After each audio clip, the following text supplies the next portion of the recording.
start by thanking our sponsors. Thank you, PlyGem, for hosting. Everlast group of companies, Sherwin-Williams, Rebecca, and Open Johal. Yeah, so we just, first of all, I have to say I'm really, really excited to be here face to face. I haven't seen so many of you people face to face in so long. COVID really sucked. But this committee up and running, doing everything on Zoom meetings was a challenge. So this is very special. The only downside is I have to wear hats today.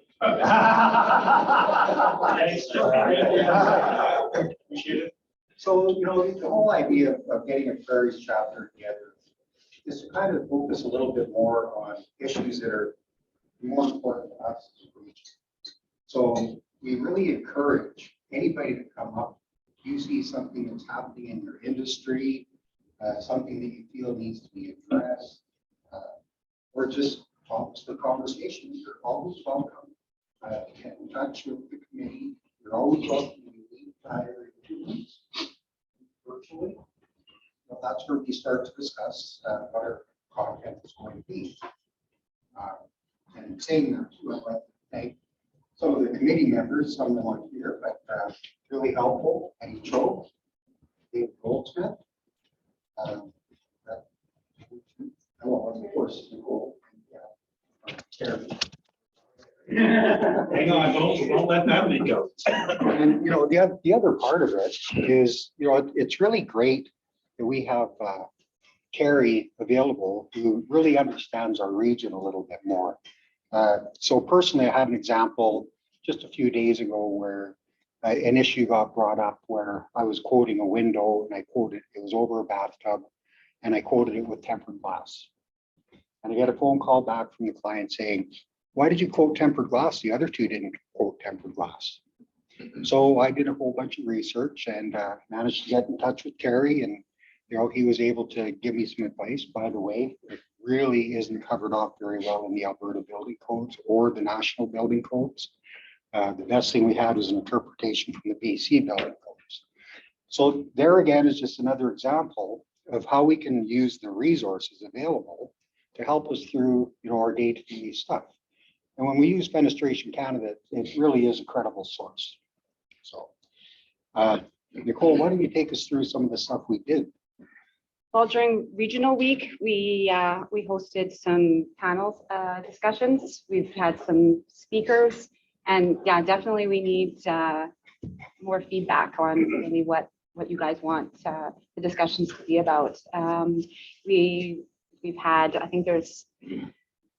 Oh, we had one on like large openings and dealing with job sites issues for, you know, big product being delivered, and code issues. I think we tossed around even glass and railing codes.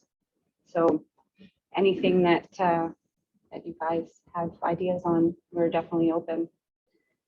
By all means. By the way, I'd also, you know, I see a few new faces here today, which is always good too, that we can get more people out. Suppliers, especially when you're out there talking to your customers, you know, spread the word. I know Eddie does a really good job with that, but he looks mean, intimidating. So, so yeah, that's basically what we're all about. And we're going to kind of turn it over to Terry now so that we can finish eating, and he's going to kind of run the rest of the content of the meeting. So we'll have a few words after we're done, and enjoy it, everybody. Thanks for coming. All right, thanks, Rick and Nicole. Oh, that's where it is. Okay. For those of you that don't know me, my name is Terry Adamson. I'm the technical director with Fenestration Canada. I have been for about 18 months or so now.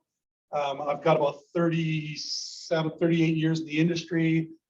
In British Columbia, pretty much is where I spent the majority of my life. A couple of years in Edmonton, but thankfully my parents moved us out to the West Coast, so I'm always grateful to them. So we've got a good day coming up today. We've got some good sessions that hopefully is going to be of interest to you guys and valuable for your businesses. So we're going to do a bit of an update. I've got a couple of things that we've been working on in the tech department just to share with you. And then Dave is going to do a NBC 2020 update and the Alberta adoption of that national code, how that's laying out. Taylor Wight, who I'm hoping strolls in any minute now from Layton Consulting. He's going to be doing a session for us on supersonic airplanes. That's a great title. I thought that would really be interesting to draw a few people, wonder what's going on. And then Doug Thompson and Big Johal from Banhall Consulting. They're going to tell you about SRED and how you can make a lot of money in your company by doing research and innovation of products and things that you do in your business. I'm very familiar with it, spent a lot of time working with Vic over the years on SRED, and it's a great thing to understand. If you're not already doing it, you can get a lot of funding out of the government. So that's what we're going to do, and then we're going to have a bit of an open discussion. Like Nicole said, we want to hear from you guys.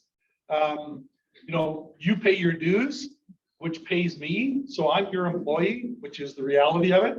So I want you to be able to use me. Like Rick said, he had a question about something. I get lots of those from our members. Oftentimes I'm able to direct somebody in the code direction or an interpretation from a building officials association on a code item that can help you get through something.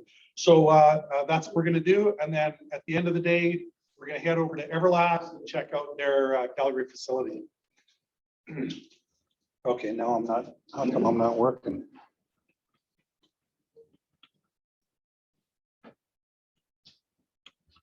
Need to click on it or something. There we go. Okay, so we're going to talk about the 2020 update. I'm not going to talk much about it at all because that's what Dave's presenting on, but just a few relevant demonstration items that are worth mentioning. I'm going to talk about our on-site testing task group, our operable guards task group, a little bit about Windor that's coming in Montreal. I want to talk about the Fenestration Canada website online forum. Okay, so just a few things that are in the 2020 NBC. The provinces are working with the federal government to harmonize the codes. So we're going to see more of that moving forward. Now it's just automatically moving forward on me. Oh, sorry. Okay. The glass standard 12.2 has been updated from the 1980 version. Not a lot of changes in it, but there are some updates there.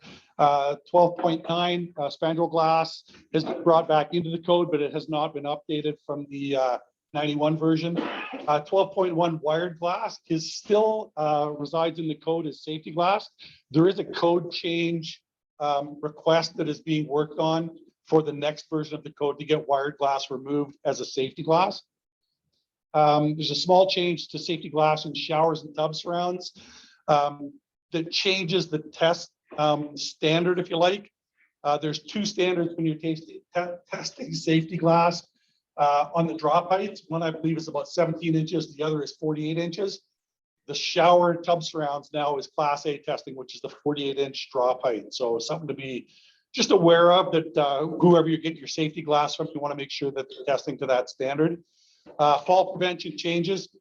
Most significant change is the bottom of operable edges of opening windows goes from 450 millimeters to 900 millimeters. I'm going to bet Dave talks about that. Task group is reviewing the operable windows guard language. We're looking at that language to see if we can come up with some language that we can provide to members to the industry to clarify what that language means, because it is really confusing.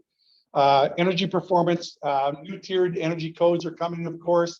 The BC step code remains as a separate step code, tiered code than what's in the National Building Code. No significant changes to the U values for prescriptive performance requirements. And then combustible windows. Combustible window language in the code now allows for basically any product to be in a combustible building. With changes to what that how they can be in the building. They can't be contiguous anymore. It used to be a meter separation. Now you could have it down to, Dave, do you have a number? It could be an inch. There is no number. There is no number, but as long as they don't touch, you could use virtually any product in a building that was formerly not allowed to use combustible, quote unquote, product. And then there's some door accessibility changes in part 3. So if you work in the part 3 world, you might want to dig into that one a bit, or you can reach out to me. We can help you out on that. On-site testing. So a task group was launched to review the on-site testing of products for air and water leakage. We did a tech talks a while back on it, and the interest was overwhelming. So this group was formed to draft some industry documents looking at the current state of activity, as well as some challenges, solutions, and recommendations, as well as draft a document to provide some guidance on test failure analysis, preparing for testing, the standards that are used for on-site testing and their application. And then we're going to look at some recommended wording that you can use in contracts where it will help you to, not run into some of these typical problems that we see when there's on-site testing in a project. We're gathering input from industry. It's been really interesting. I've had a lot of emails back with a lot of swear words in them, so it's been a real interesting read for me. And then operable guards. Again, I talked about operable guards language that's in the new code. So at the AGM last year, Al did a presentation on it. He included some of that language. There was a lot of confusion about what it meant. So we pulled together a small task group. It's only, I think there's 5 of us looking at that language in the NBC 2020.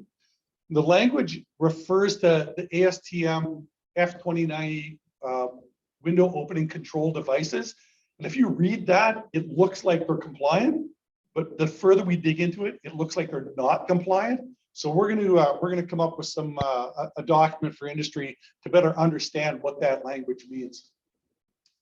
So hopefully we're going to have it maybe by Windor, but that might be a bit optimistic. So we're working on it. And we're also going to be looking at drafting a code change request for the NBC 2025 to look at that language and clarify it and maybe move some of it around where it's more applicable. Windor, it's coming up November 9th, 10th in Montreal. We have scheduled Manufacturers Council meeting, as well as Tech Services Committee meeting. And then other education sessions that I'm pulling together right now. We're going to have Enercan there. It sounds like UL Labs is going to be doing a session for us. Capacity Engineering out of Ottawa is going to be doing a session on forensic analysis of window failures on site. Passive House Canada sounds like they're going to be there. Al's going to be there. We're working on a session with him. And then Jan Eeks is going to be there. George Brown College is doing some installation cavity research right now. And we're hoping to have an update on what that looks like. I wanted to just touch on our forum. So on the Fenestration Canada website, there's a Q&A forum for our members. So it's only available to members, and anybody in a member company can sign up to participate in it. User can set it to auto notify. So if a question comes in, you would get an email that there's a new question. You can look at it, you can answer it, you can participate in the quote unquote conversation about the answers that are provided. I monitor it as well as Lauren monitors it. So as soon as questions come in, we dig into them and try to find appropriate, accurate answers for them. So, it's a tool for you guys. You can go in and read what's going on. You can look at answers. You can comment to answers. You can like answers or maybe dislike answers. It's a great tool. The more people that participate, the more valuable it is, right? So really would like you guys to try and use that and just grow its database, if you like, of questions and answers. So please try and use it. If you need a hand getting into it, we can hook you up. Just reach out to either Lauren at fenestrationcanada.ca or myself, Terry at fenestrationcanada.ca. And that's all I've got for now. And we're going to have Dave coming up right now doing his NBC 2020 update.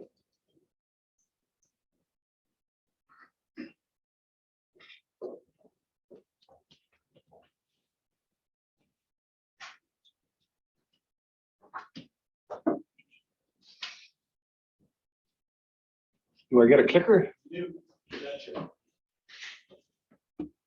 So while Terry's setting that up, I'm Dave Goldsmith. I work for PlyGem Canada right out of this building here.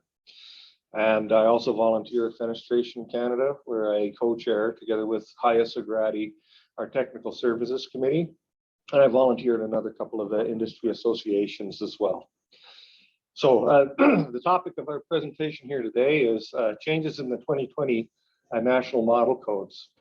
So the 2020 version of the national model codes were late to publish as there was more code changes considered than usual. And the meeting schedule was stretched out due to COVID. So they finally dropped in late March of 2022. This is a reminder, provincial and territorial governments have legislative authority on building design and construction within their jurisdiction, and they either adopt or adapt the national model codes. Current provincial and territorial building, fire, plumbing, and energy regulations will remain in effect until these latest editions of the national model codes are adopted with or without modification by the provincial or territorial authority having jurisdiction. And in Alberta, when we adopted, we call it NBC 2019 Alberta edition of the 2015 codes. We at the same time, we committed to timely adoption of any future national model codes to adopt them within 12 months of their being published.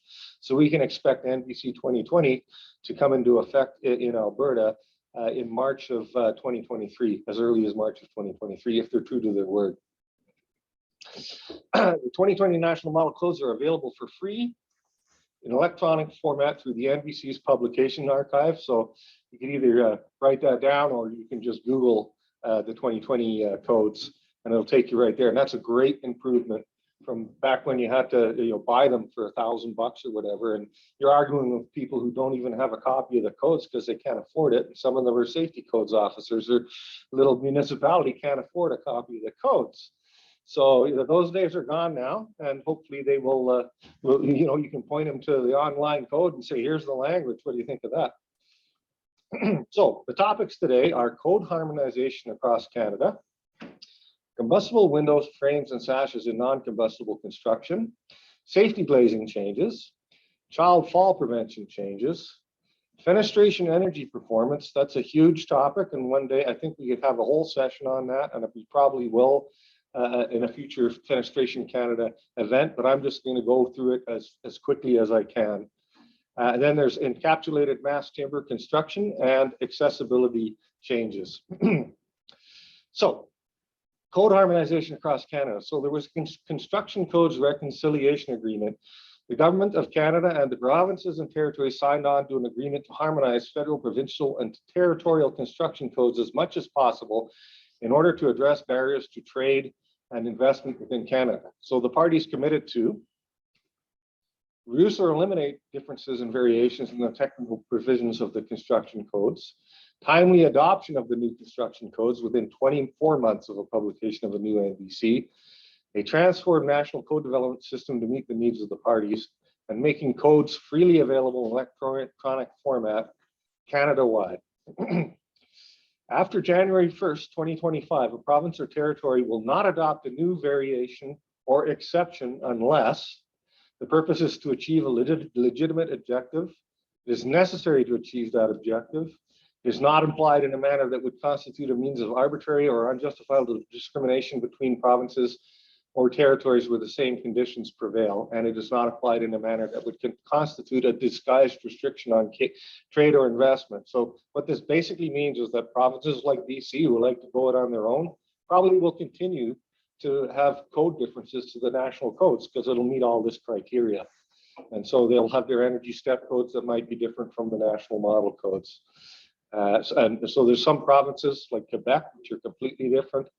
Ontario adopts their own code. So they'll sign on to this. I don't expect much to change in those jurisdictions. So how harmonized are we at this stage? So significant harmonization is expected for the current code cycle as provinces and territories committed to identify and report variations by September 1st, 2020 and work to reduce or eliminate them. And for the NBC 2025 code cycle, harmonization is expected to be complete on all major matters. All provinces except Ontario, BC, and Quebec are expected to adopt the tiered energy approach in Part 9 and the NECB for large buildings, except BC will retain its energy step code approach for all buildings. And Ontario will mostly harmonize, but they already had more stringent requirements than the NBC and will continue to have more stringent minimum performance level than the NBC. Are there any questions about code harmonization? Hearing none, we'll move on to the next topic. which is combustible window sashes and frames and non-combustible construction. So Canada is the only advanced Western country that still limits the use of combustible window sashes and frames in buildings that are required to be of non-combustible construction. Proposed change 1355 was submitted by a consortium of Canadian companies in 2018 based on full-scale fire testing of commonly used window elements under the standard CAN ULC S134, which is a fire test of exterior wall assemblies by NRCan. And that was actually, this proposed change was coordinated, I believe, by Fenestration Canada and involved Al Gogelis, who was the leader of it. And I think about 10 companies, 10 or 12 companies kicked in about 10,000 each to fund this. And so if there's anybody in the room here who was involved in funding that, thank you for doing that. It has paid off in this new 2020 national model. And thank you, Fenestration Canada. No, I don't think we did. No, we were freeloaders that time. So under the code, what currently determines whether a window is considered combustible or non-combustible?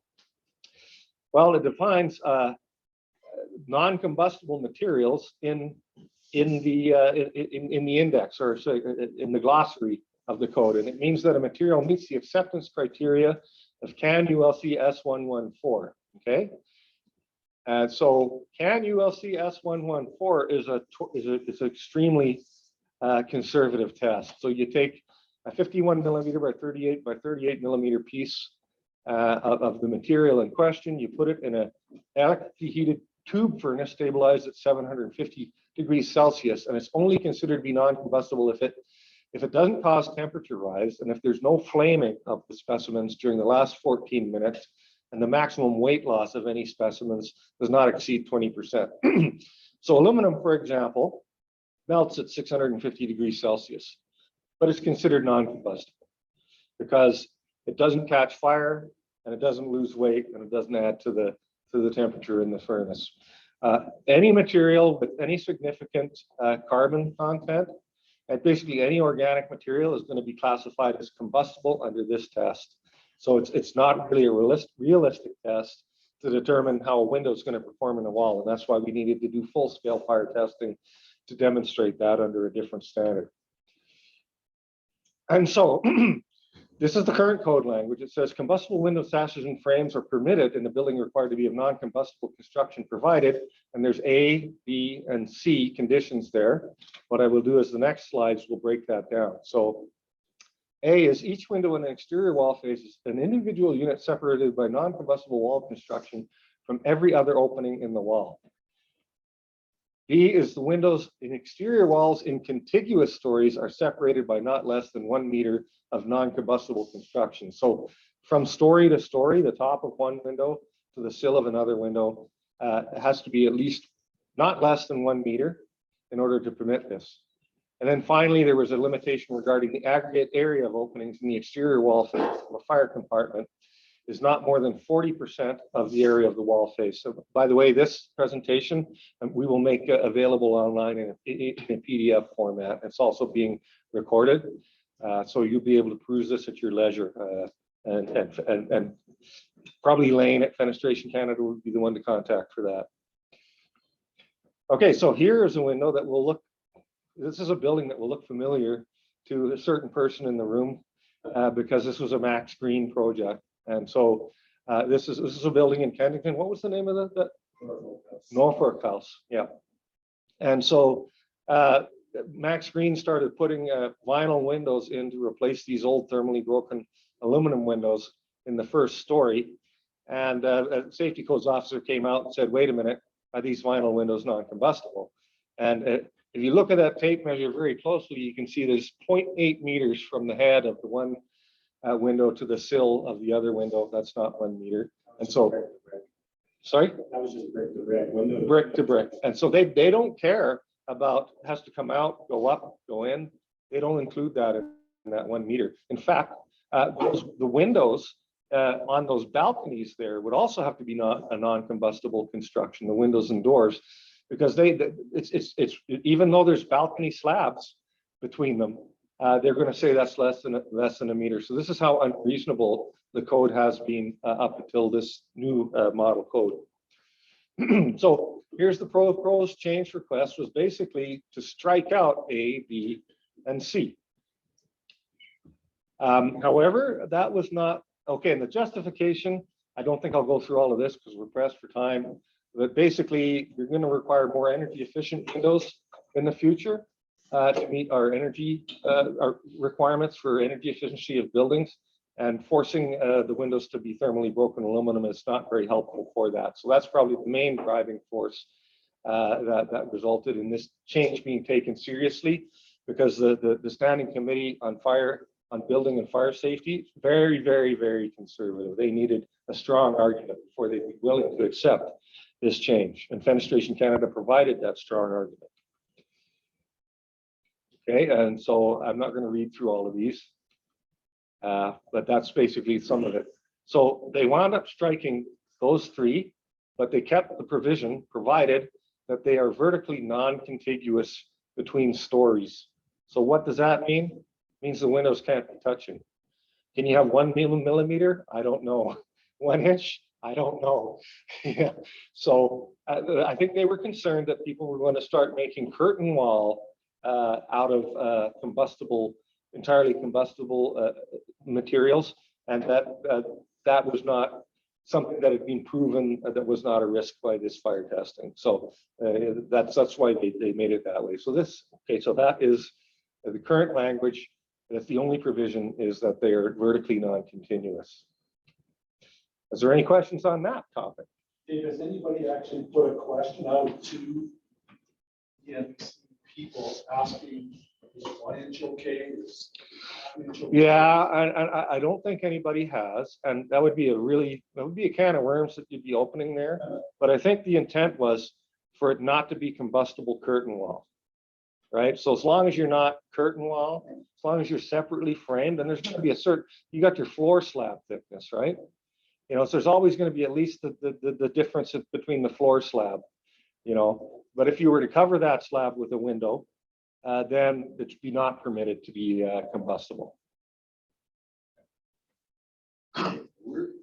We're actually seeing in Ontario a lot of, I guess, inspectors that are not even accepting aluminum windows and only want a steel hollow metal window, non-operable, including in a bedroom. Well, situation. the code change has not taken effect yet.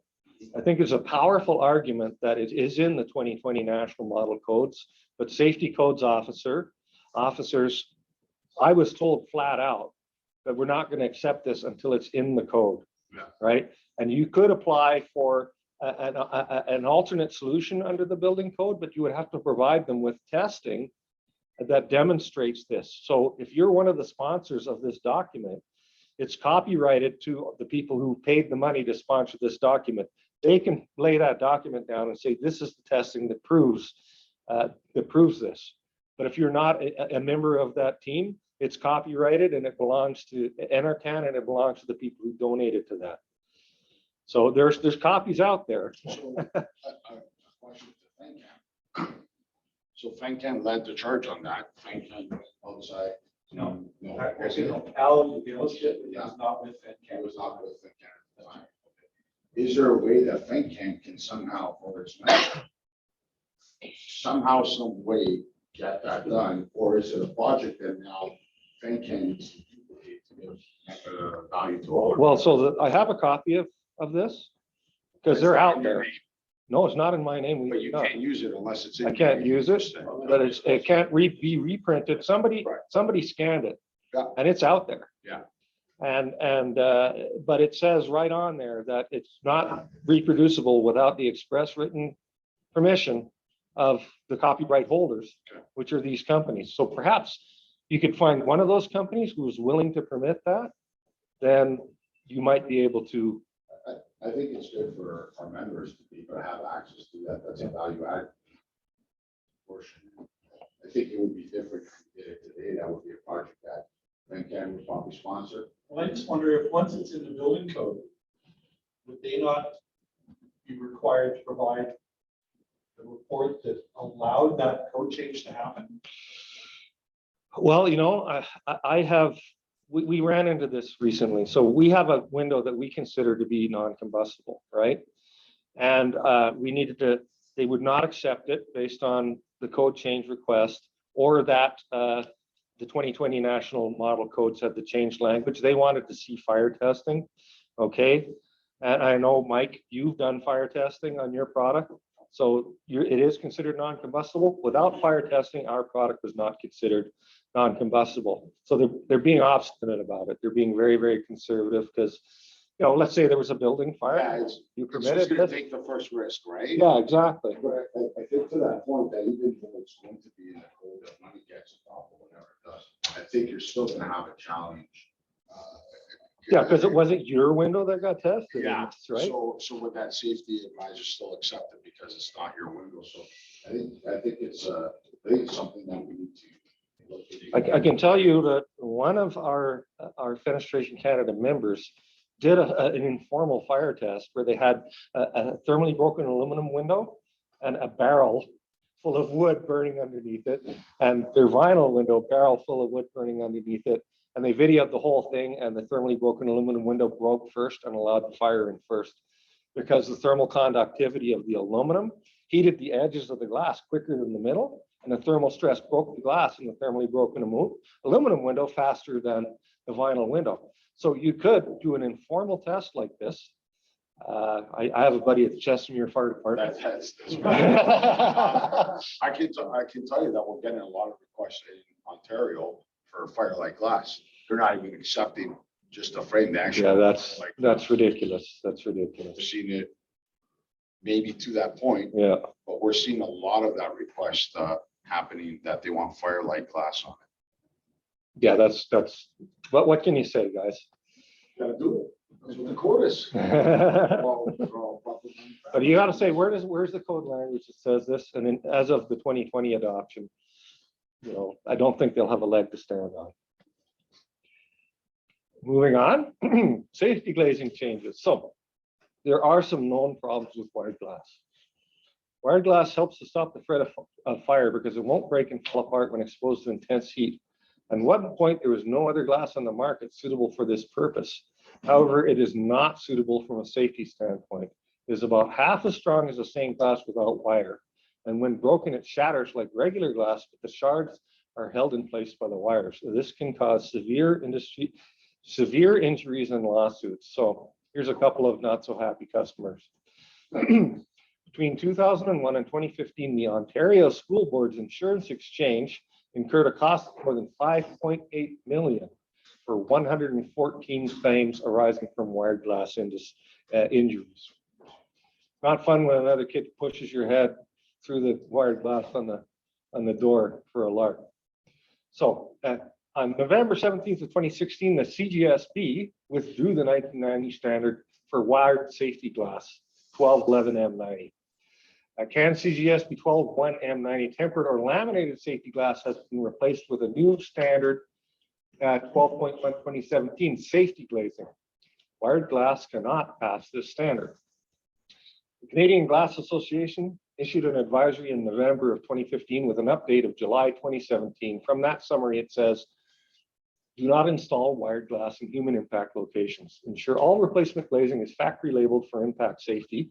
And for fire-rated locations such as fire doors, replacement glazing must also be marked with a third-party fire-rated certification label, such as a UL label. But unfortunately, that old glass standard, even though it's been withdrawn by the CGSB, is still referenced in codes in several places. I need to move forward here to read my slide. Okay, so where's wired glass fitted in NBC 2020? Glass door shall be constructed of tempered or laminated safety glazing according to the new standard or wired glass. And glass and doors and sidelights fitted mistakenly with doors shall conform to the requirements of Article 9614. And 9614.3 says, again, it just repeats that verbiage that it can be tempered safety glazing or wired safety glass.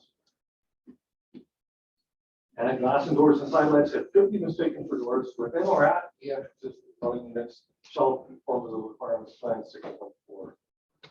Okay, so where's wired glass permitted in NBC 2020? Again, there's a bunch of places where it's saying basically the same thing in part 9 as well, right? So we haven't really solved that problem in the 2020 national model codes. But glass in yards needs to be safety glazing of a laminated or tempered type or wired glass standard. So this language is again referring to this old standard. Part 9. So the recently updated CAN CGF 12.1/2017 safety glazing standard now recognized in NBC. The code now uses the term safety glazing instead of safety glass, and annealed wired glass cannot satisfy the glass safety glass testing criteria of this standard. So where is it excluded from NBC 26? Because wired glass cannot satisfy the safety glass testing criteria, the 2020 code does not allow it to be used in bath or shower enclosures and limits its use in assembly occupancies. And so there's the 2015 NBC language. And so it has excluded it from glass in bath and shower enclosures because it's no longer saying safety glass, which could include wired glass. It's saying it has to pass the 12.1 safety glazing standard, which excludes wired glass. So if it's required to be safety glazing, you can't use wired glass. And again, they have that in part 3 of the code and part 9 of the code, and there's a language for both parts of the code. Okay, so there's a new subsection within part 3 called assembly occupancy. And that is defined as the occupancy or use of a building or part thereof by a gathering of persons for civic, political, travel, religious, social, educational, recreational, or like purposes, or for the consumption of food or drink. So think schools, bars, places like that. And so the reasoning was that because large numbers of people may be present in assembly occupancy, a higher level of safety was deemed necessary. And the proposed change 1444 basically said that in assembly occupancy, the only safety glazing that is permitted is conforming to the new standard. So this is the new code language. And so what they talk about a few things here, but I have some illustrations. So at the bottom, it need not comply with the requirements if the bottom edge, exposed edge of the glazing is located more than 1.525 millimeters above the walking surface, and the glazed opening does not permit the passage of a sphere whose diameter is more than 75 millimeters. And the not fixed or operable panels need not comply with that if the bottom, again, they're just repeating themselves here, except the glazing is located more than 915 millimeters away from the walking surface. So code language is a little hard to deal with. So this is actually Al Ugelis put this together in a Fenestration Canada presentation. So he's saying safety glass can exclude wired glass where you see in beige there, and but it can be any glass where you see in silver. So they've placed it above the head height of a human being. So this is Al's illustration to show you where it is and where it's not permitted without having to, what most people are visual ones. I don't know how many people read the codes. The language in there is very, very obtuse. And so yeah, the other thing is, this is a 915 millimeter horizontally from the walking surface. So you can see that's not a walking surface, the flower bed or whatever on the outside, and there's a ledge on the inside. That's not a walking surface. Any glass is okay if you've got greater than 915 millimeters. Next out. Now we're going to ask these questions, and these are Al's questions again.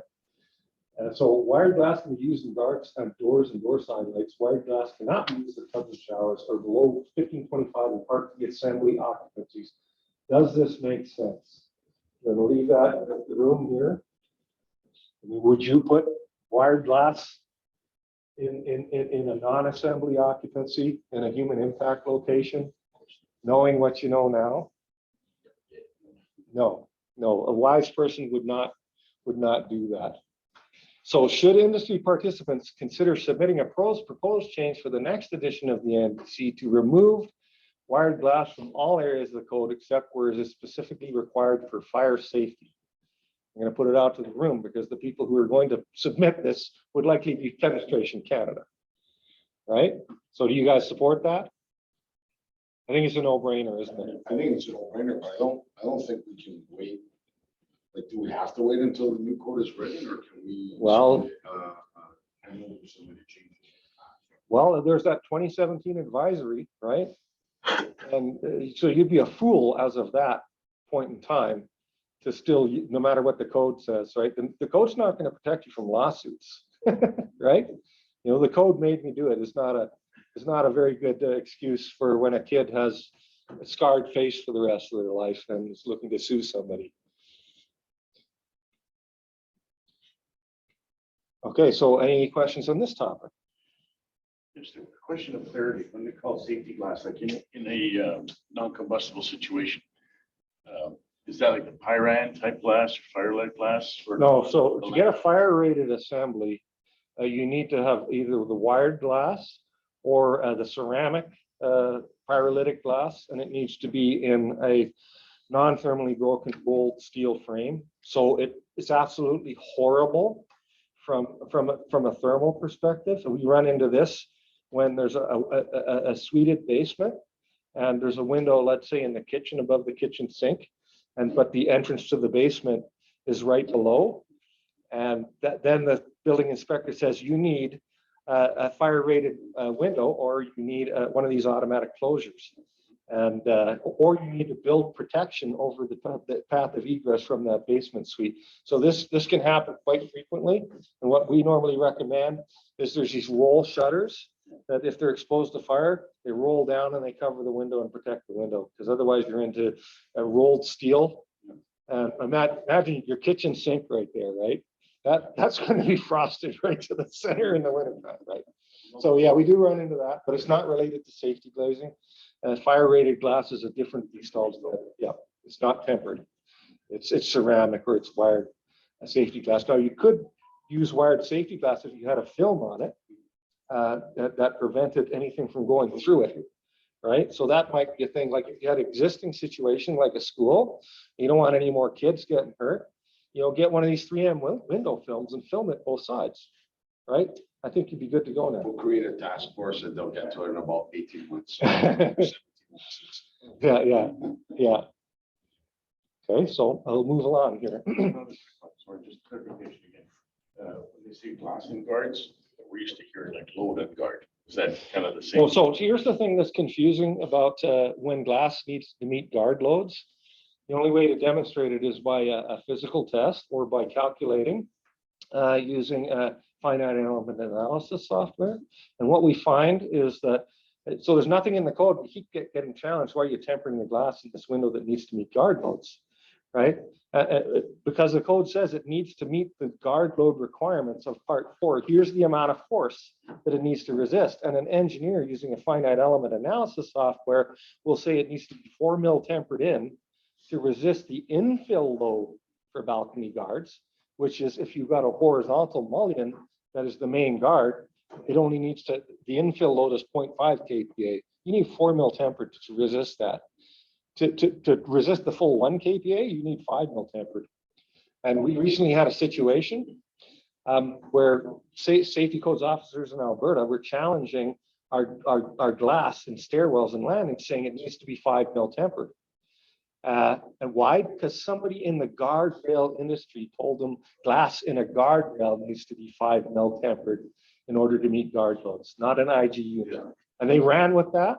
And now I'm having to write letters saying that if it's 4 mil tempered, it does meet guard loads, and I'm an engineer and I calculated it. We had a situation in Saskatoon where because of it was coming down to a stairwell window. Yeah. And the amount of steps that they were coming down, they actually wanted, I believe it was 8 mil Yeah. tempered Yeah. to consider load on guard. And again, third-party engineer to sign off on it. Yeah. It was funny. I think that person that signed off on it was BC. And it actually took about like almost Oh, yeah. 3 meetings and 2 different engineers to get them to. $2,500. If you want to get a third-party engineer to write that letter for you, $2,500. So we go rule of thumb is always 6. Yeah. But that doesn't necessarily mean that it's going to be accepted. There's a free online software that will calculate this for you, but your word's not going to be respected unless you're a professional engineer, right? So, and I forget the NEPA ISO is the name. ISO. Yeah. Just jump in there for a second because I've used it fast. We were able to, in my former life, work with our engineer. We would use the medical software to calculate the glass, generate the report, have all the production documents saying what that was. And if we were challenged, we would go to our engineer and he would just sign the letter off. It was really inexpensive and really quick, as long as we had that data ahead of time. So, you know, it's an option for guys that get challenged on it. Yeah. Yeah. So I write these letters from time to time. PlyGem has no professional liability insurance and we don't offer engineering services. So you're going to be left holding the bag, right? But I don't think I would be disciplined by my professional association for writing that letter to get around this constraint. But we're seeing it more and more. Like something happens, somebody says something to a CFO, it travels the grapevine like fire, and then they're looking for 5 mil glass or a letter from an engineer. The stuff that we put up with, Terry. It's a school of hard knocks out there in the fenestration industry, that's for sure. That's why I volunteer at Fenestration Canada. So there's some interesting changes in the child fall prevention. So there was a proposed change form 1238, protection of windows in Part 9 residential buildings. So the previous NBC code language exempted windows from needing a guard or sash restrictor if, quote, the window serves a dwelling unit that is not located above another suite, unquote. This means that you did not need to have a guard or a sash limit device on any Part 9 building or even on townhouses, 3-story townhouses, because it's one occupancy from the bottom to the top. So this basically exempted pretty much all buildings in Part 9 from having that. This exemption, by the way, is not in the BC code.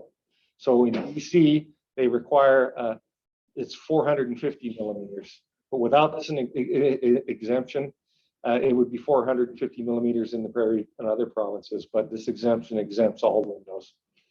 And so, so the City of Calgary and Alberta Medical Advocates lobbied to close this loophole.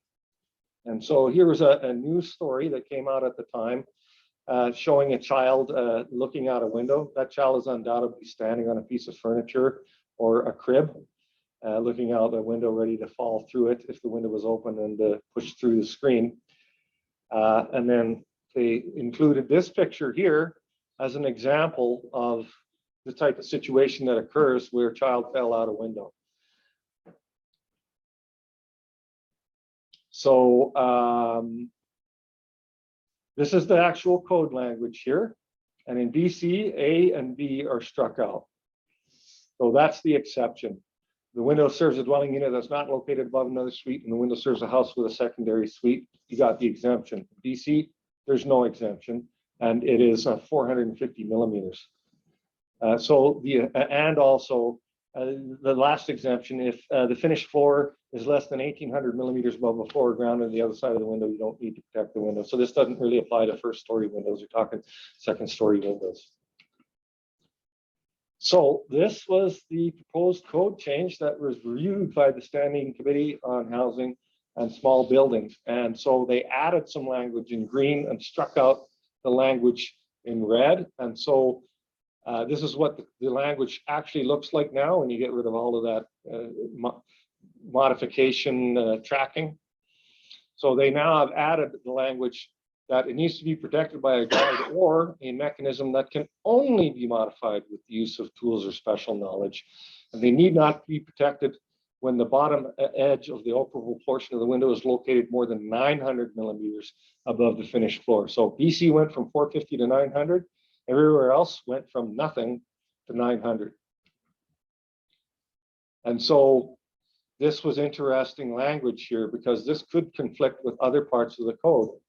So here's, it says the mechanism, it can't be a mechanism, can only be modified with use of tools or special knowledge. But for an egress window, except where the suite is sprinklers, each bedroom shall have at least one outside window or exterior door openable from the inside without the use of keys, tools, or special knowledge, and without removal of sashes or hardware. So the standing committees thought that this would never be a situation that would come up because the newer houses are all sprinklered, right? Or the newer multifamily is all sprinklered. So they didn't foresee where this could ever be a conflict, but the Fenestration Canada, we believe that this can be a conflict from time to time. And so we propose the following changes to the wording of the code. A mechanism which conforms to one of the following standards, ASTM F2006, which is a window fall prevention device for non-emergency escape and rescue, or F2090 window fall prevention devices with emergency escape egress release mechanism. So this is the language we asked be substituted in there. But it was rejected as having been made too late in the process, which would have risked pushing this code change request out to the 2025 cycle. We had a meeting with some people from the city of Calgary, and they were pretty much implying, you know, you're going to have blood on your hands, Fenestration Canada, if you don't stop asking for this last minute change in the wording, because it's going to be pushed out to 2025. And so the wording is the wording, what it is, but 2025 might be something different. And there was also some language in the appendix that was just terrible, that was basically saying that you can, a casement crank operator is a device that can be used as a slash limit device. You just need to remove the handle and stick it in your pocket. No safety codes officer is ever going to allow that. It was ridiculous. So we pointed out this is really faulty language and needs to change. It was struck out. And by way of trying to listen to us and meeting us halfway, they changed the language here, and it says basically that a technical description of WOCDs can be found in SDM F2090 standard specification for window fall prevention devices with emergency escape release mechanism. So now this is not code language. This is appendix language, which is considered non-normative. It's advice. And so it doesn't have the power of code, but it's still kind of bad advice if you look at the actual codes. So again, here's a language, a mechanism that can only be modified with the use of tools or special knowledge. Now, here's the standard. It basically says that in 453, to protect against inadvertent operation by a young child, the emergency escape egress release mechanism shall be required 2 distinct actions to operate. Opening the window fall prevention screen or fall prevention guard shall not count as one of these actions. So basically, SDM F2090 envisions a sash restrictor that an adult can figure out without having special knowledge, but that a kid will never be able to defeat. And so they consider them to not require special knowledge. But historically in Canada, anything other than unlocking the window and using the normal crank operator is considered special knowledge. Hopper windows, for example, which have a hold open bracket at the head, you have to jiggle it just right, not permitted. XX sliders, where you have to remove both sashes, not permitted. So the new appendix language contradicts the code understanding of safety codes officers, and they're not going to accept those arguments. And so that is what Terry was alluding to, that we have a little task team that we're putting together to provide our members with advice on how to deal with this when talking to safety codes officers. But here's the thing I noticed about the example that was used to justify this. So this window up there doesn't require a sash limiting device if it's more than 900 millimeters above the finished floor. Well, that's about where the finished floor is there. That window is not more than 900 millimeters above the finished floor.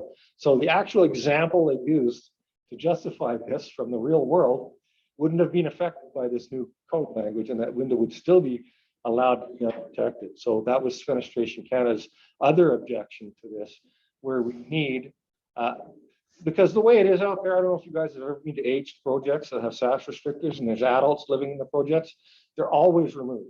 Always. Always, always, always, right? Now, wouldn't it be better to have a sash limiting device that an adult could disable, and then the next time the window is closed, it is reattached. And then when those adults sell their condo to somebody who has kids, the sash restrictor devices are still there, right?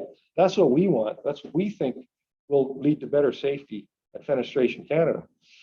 But we're just going to have to work on the next code cycle to see if we can get them to accept this.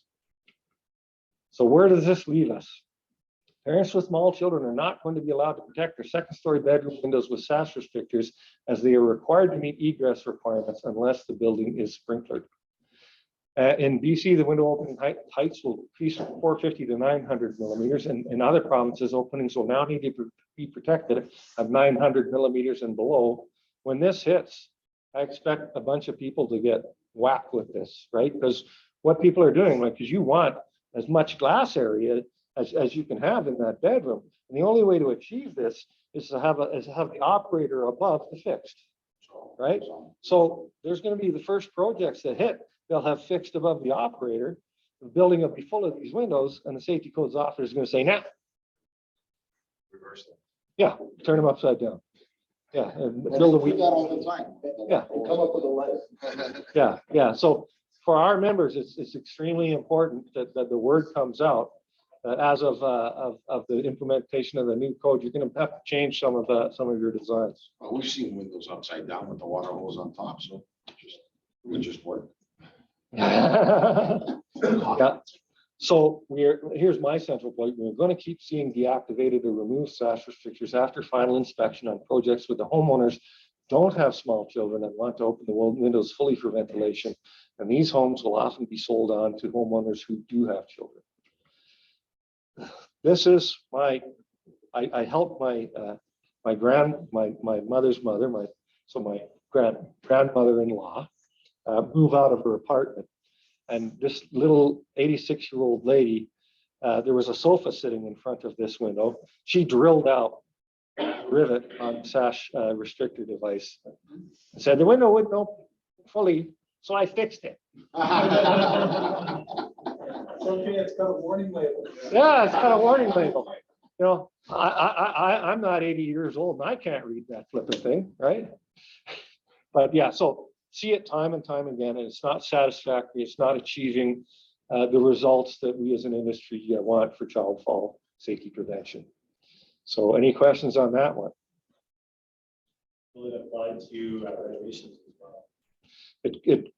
Well, so the interesting thing about renovations is technically you don't need a building permit if the size of if you're only renovating the windows and the size of the openings are not changing, you're not increasing your rough opening or whatever, you technically don't need a building permit. But technically, schmecklically, some guy's going to freaking turn up and want to see your permit, and then they're going to impose all of this on you. You know? There are existing building codes coming. BC's working on one right now that they're saying 2024, 2025. They have in place, so with that, a bigger challenge for them. Yes. Yes. Right? If you're changing one out of, so you're changing 20 windows on a house and one opening, you're changing the RSO. Does that mean this permit for the whole thing? I would suspect so, yeah. So as soon as you change one. But most people do. So what are you typically seeing? Yeah, as soon as you change the structure of it, basically, as soon as you enlarge an opening, they want to see a permit. So we have to do elevation and floor plan. Yeah. For just that one window? Or? For that whole elevation, you have to show the whole elevation of the whole floor plan for that one window. And if there's two windows on two different sides, you have to go through the whole window. You don't need to draw the whole building. But the other windows that are in the existing openings would have to meet the current code. In theory, if the inspector's coming through, yeah, we always let the customers know that if you're getting a permit for anything else, they're going to come in. And if your basement will come to the permit, they can call you. Would that be the same? And you do third-party engineering? If we need to, yeah, if it's over, If you're going for a permit? if we're going for a permit, the city county requires if it's over an 8 feet opening, then we need a third party engineer. We actually had the town of Cochrane overrule an engineer, believe it or not. The inspector The engineer spec needed steel bracing on the concrete foundation, because the opening was more than 25% of the foundation, and the inspector overruled structural engineer. So like, it's all over the place. Wow. Oh, yeah. Well, look, I'll give you another example. If your window comes with NAVS labels and somebody removes them before inspection, they won't accept a letter from an engineer that say these windows meet NAVS, but they'll accept a NAVS label that isn't required to be certified, right? And for some companies that might have been written on a napkin by a sales guy and stuck with a piece, they'll accept that, right? But they won't accept a letter from an engineer. So we've got a lot of petty tyrants out there, you know, so. Okay, here's the big one, fenestration energy performance. And I won't be able to really get into a deep dive on this one because we're time limited. But so base code fenestration U factors in 936.2 did not change, and they have not changed since 2010, except that you will notice that 1.80 became 1.84, 1.60 became 1.61, 1.40 became 1.44. And the reason that that was done is because people who are having their windows rated under the NFRC system, it's a 2-digit IP value, 2 significant digit IP values. You multiply it by a conversion factor that has 6 significant digits, and then you round it to something that has 3 significant digits. So that 3rd digit was an artifact of the conversion and rounding process. We tried to get NFRC to change the way they do that, but we got a hard no from that. So Jeff Baker analyzed numbers to 6 significant digits and came up with a number in USI that would treat people equally, whether you were under the NFRC system or under the A440 system. So that's why that changed. They are basically the same, but it's so that somebody who has the exact same results on a simulation, because they're simulated in SI to begin with, and then they're converted. Can you imagine? They're converted to IP, right? And then they're converted to SI again, So yeah, this is done in the name of fairness, so that the exact same window is not going to get a different rating or comply or not comply, depending on which system it was simulated under. And I bugged Jeff Baker until he was pulling his hair out, and he finally had to do something about this, or else Dave Goldsmith will never let it go. And so we got this change made, and it's helpful. So yeah, so basically 1.84 is what you get if you can convert and round 0.32. 1.61 is what you get if you convert and round 0.28, and 1.44 is what you get if you convert around 0.35. Okay, so there is some new language in Part 9, entirely new language. 936.7, tiered energy performance compliance performance path, and 936.8, tiered energy performance compliance prescriptive path. So the higher than base code tier energy performance levels are intended to be triggered by local authorities having jurisdiction, which is the provinces of the municipalities. Only the base code is in effect until a higher tier is implemented by code adoption or building bylaw. So in BC, step code levels are sometimes in effect for only a portion of a jurisdiction or for buildings heated with a more or less efficient fuel type. It remains to be seen how AHJs across Canada will implement the tiers, but some BC municipalities have declared climate emergencies and gone straight to the higher tiers. So in Alberta, as in BC, it's not until the provincial government authorizes municipalities to be able to implement these higher tiers that they will have the authority to do that. But if it's any indication, like we have a new mayor here in Calgary, Yodi Yandep, and the very first thing she did in office, the very first thing was declare a climate emergency. So it's going to happen in places like Calgary as well, if the province empowers them to do so. And so basically, I'm going to move closer again to read my own slide. So this is the tiered performance path. So tiers 2 to 5 aim at reducing buildings' overall heat loss by 40%. So tier 1 is where we are at today. 2 2 is 5%, tier 3 is 10%, tier 4 is 20%, and tier 5 is 40%. And that is for greater than 1,300 square foot homes. For less than 1,300 square foot, you dial that back a little, it goes tier 2, 0, tier 3, 5, tier 4, 15, and tier 5, 25%. And that's just because, you know, there's the tiny home movement, and you can have a very energy efficient but small home that hardly uses any energy. So it doesn't seem fair to impact those types of houses as much as like 6,000 square foot home. You know, so that's why they have that. It's basically 300 square meters in metric in the code, but it's 1,300 square feet. So the tiered performance path is achieved by whole building energy modeling to demonstrate that the energy performance of the proposed house is a percentage better than that of a reference house that meets all of the prescriptive requirements.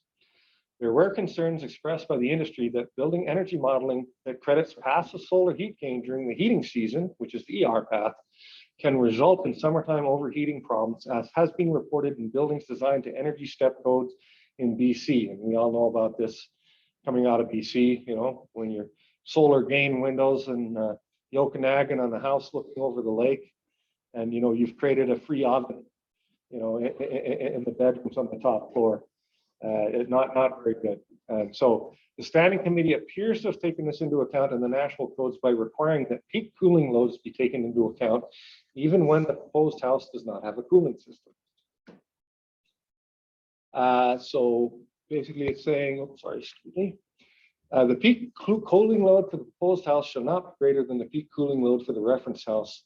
Where cooling systems are not installed in the proposed house, both the proposed and reference houses shall have additional models using appropriately sized space cooling equipment serving all conditioned spaces to determine the peak cooling load.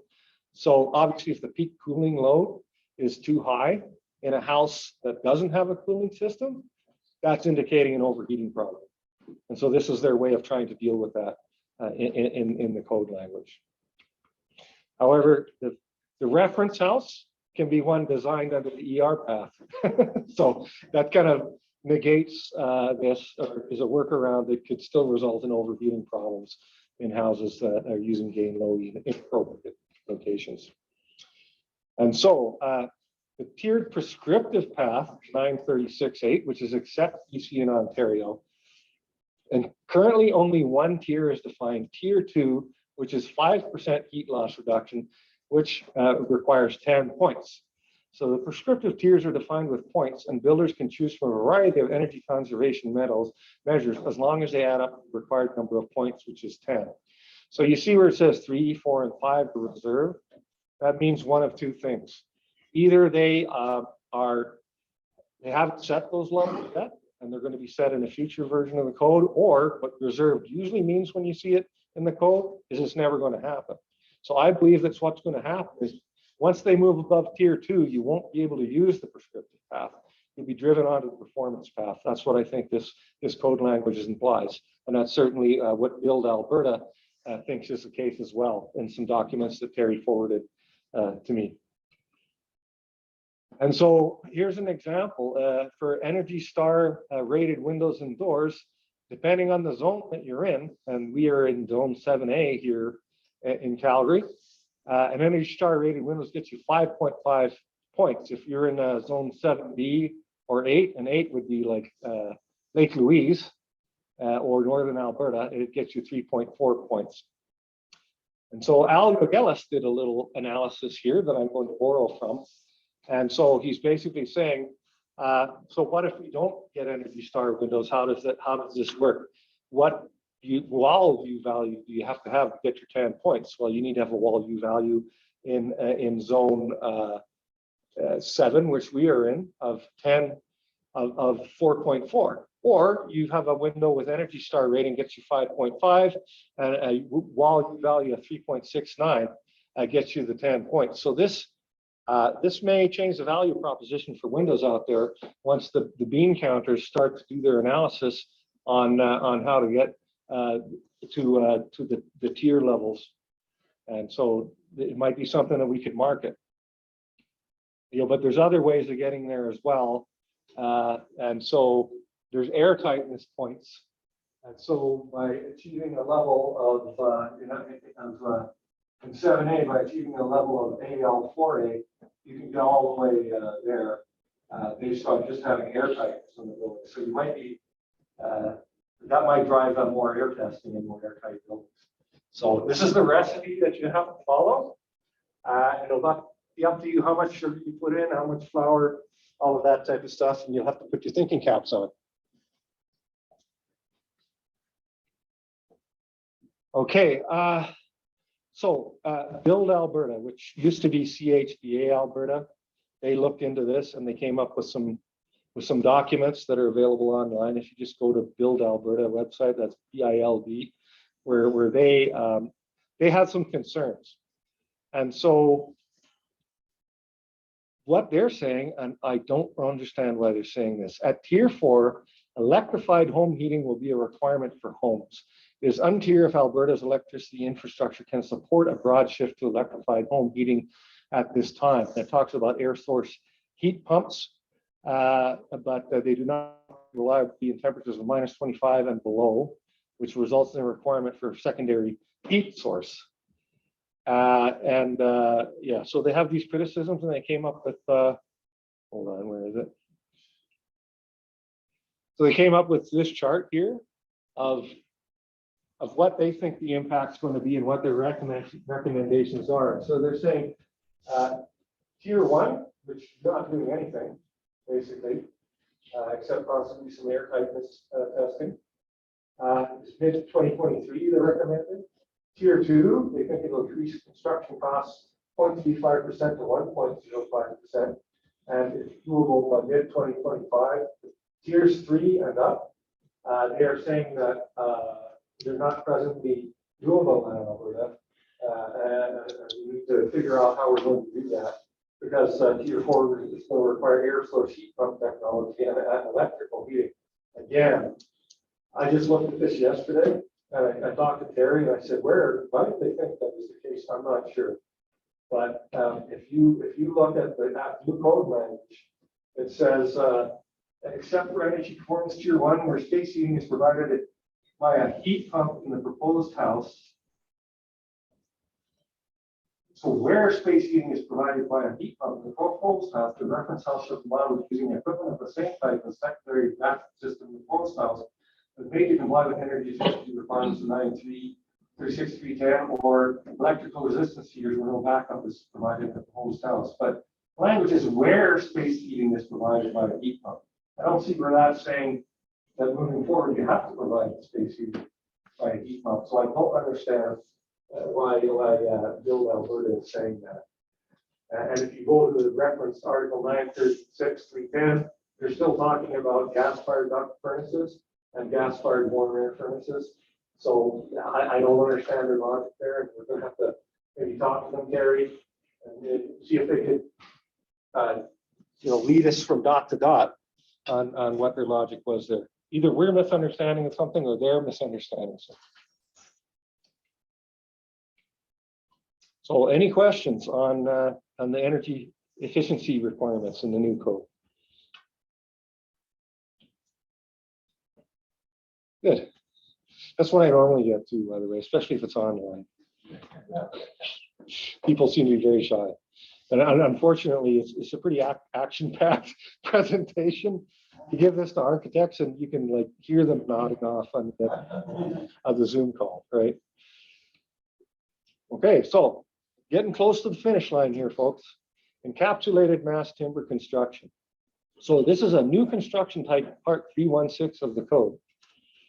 It is not combustible construction, it is not heavy timber construction, and it is not non-combustible construction. It allows wood frame structural beams, columns, solid wood floor slabs, and wall panels that are encapsulated within material having an encapsulation rating determined using the ULC S146 test method. It's limited to 12 stories. And so here is an example out of Montreal, the Abora building in Montreal. The images are courtesy of Nordic Structures, and this is what a encapsulated mass timber constructed building looks like in the first places where this technology is being employed. And this is all is about low carbon and sustainable materials. And so this is going to be something the government's going to drive us towards in the future as a preferred method of building. So the removal of restrictions on combustible window sashes and frames does not apply to windows in encapsulated mass timber construction. So the language in 3168 did not change, and this is under the encapsulated mass timber construction. This language exists, and it's the same language as it ever was.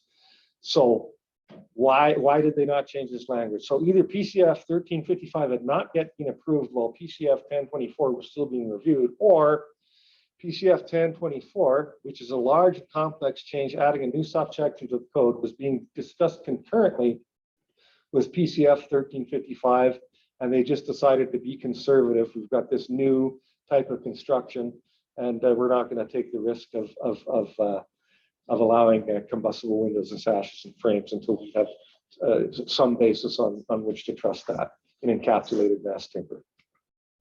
Any questions on that? Okay. So accessibility changes, 33113 doors and door hardware. The minimum clear opening of access to exit doors increased from 800 millimeters to 850 millimeters per door leaf. So there's the code language. They struck out 800 and they replaced it with 850, except as required by Article 3334. 3334 says, what does it say? Unless it opens into a public corridor, or the minimum clear width of doorways which it is necessary to move patients in a bed shall be 1,050 millimeters. So you should be aware of it. So if you're an assisted care building, that you're going to need 1,050. So now, what is an access to exit? So that means that part of the means of egress within a floor area that provides access to an exit serving the floor area. Means of egress means a continuous path of travel provided for the escape of persons from any point in a building or contained open space to a separate building, an open public thoroughfare, or an exterior open space protected from fire exposure from the building and having access to an open public thoroughfare. This is important language to understand, guys. Ladies and gents, because how many times have you run into the balcony door doesn't meet the opening requirements? It's going out onto the balcony. Well, the balcony has stairs that go down to it. Yeah, but it's not protected from fire, right? It's not meant to be used as an egress. It's not part of the code required use of egress. So I have argued this several times with safety codes officers who've been trying to apply it to doors that were not actually a part of the code required means of egress. So just be aware, and this is actually from the glossary. You've got to dig into the glossary to see what a means of egress is and have it defined there. So here's the language that changed. So you see, you have 1 and 2 and A and B. It's quite a large amount of language, and so so the current language says, in addition to the barrier-free entrances required by sentence 2, not less than 50% of the pedestrian entrances of a building shall be barrier-free and conform to the blah, blah, blah, blah. And so that's the 2015 language, and it's being trimmed down to the 2020 code, and it says, basically it's now applying to all the exits that are required to be barrier-free, not just 50%. Yeah. So yeah, it's going to have to be 100% of the exits that are required to be barrier-free are now required to meet the accessibility requirements of the code. So that's going to be a big change for some folks. 32 yeah, doesn't it? Well, 850, what do you think? 850 is over 32. It's over 32. Yeah. 34 is for 32. Yeah. Yeah. So Thank you, Eddie from Trimline. That changes. I had to do the calculation. Well, the thing with that is that kind of changes everything, especially where you see predominantly all the sizes have been 32 and 36, right? Yep. So a 32-inch door is going to be non-existent pretty much. Yep. Well, in Toronto, you can't fit greater than a 32-inch door because the hallway is only 33 inches. Well, here's the thing, but the other part of the accessibility requirements. Yeah. You need handicap sill, Oh, that's great. Oh, right? So So here's air where leakage it's gonna and hit you. water. Here's where it's gonna hit you. So like in BC, they find under code that you can have a limited water door provided a head flashing is not required by the code. And head flashing is not required by the code whenever there's an overhang raised that's greater than a certain amount. In Alberta and the Prairie provinces, they only allow it for garage to house doors, doors that are guaranteed to not see a drop of water. So now these two requirements are going to come head to head, right? And they're going to be saying this window, this door can't have a limited water rating, but it needs to be accessible. And like, we don't have that. And Terry will tell you, like, it doesn't exist. Not even at 0 pascals will these handicap sill doors pass a water resistance test. So something's going to have to give here. The 850, that's clear open, correct? Yeah. Yes. You know, if the door opens to 90 degrees, let's say. Yeah. And it's either slab width, then there's a. Yeah.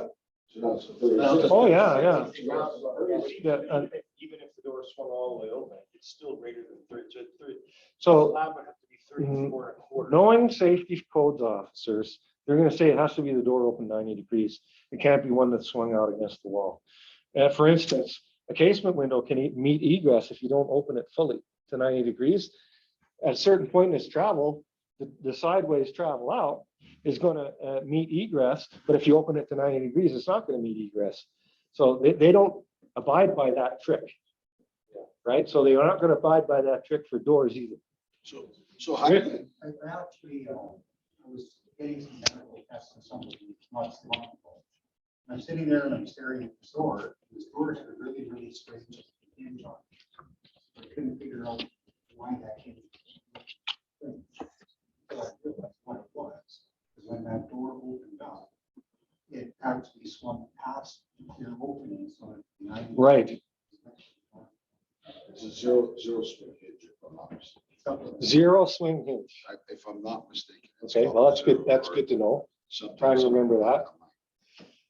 But Your service department will be retrofitting 0 swing hinges to your 32-inch doors in the future.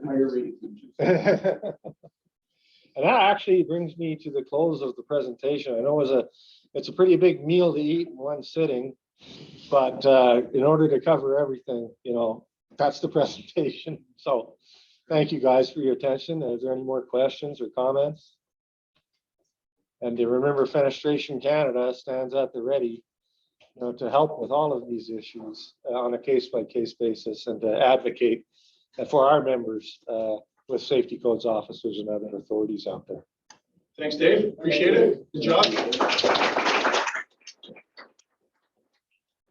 Okay, we're going to have Taylor up in a second here, but All right, let her rip. Okay, well, just to introduce myself, I'm Taylor and I work for Layton Consulting.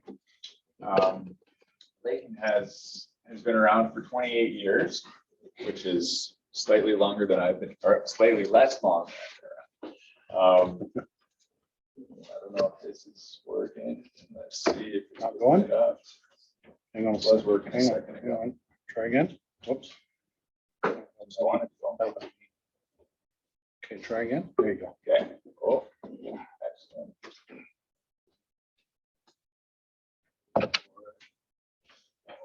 Not working. I don't know. Hang on. Try again. Why's that not working? Am I pointing it in the right direction? Works for me. Right on the. I gotta press harder? side? No, Yep, just on the. On the little arrow there. Is it left-handed? Terry's left-handed. I used my right hand though. I could see he was right-handed. Just have to press harder. It's my weak engineering. That's what it is. I think. Okay, here we go. Here we go. It'll be a grip workout for me. So been around for 28 years. The company was started by this guy, Layton, who passed away suddenly just a few years ago. And after he passed away, It saved all those clicks. Hey, John or Taylor, do you just want me to do it for you? sure.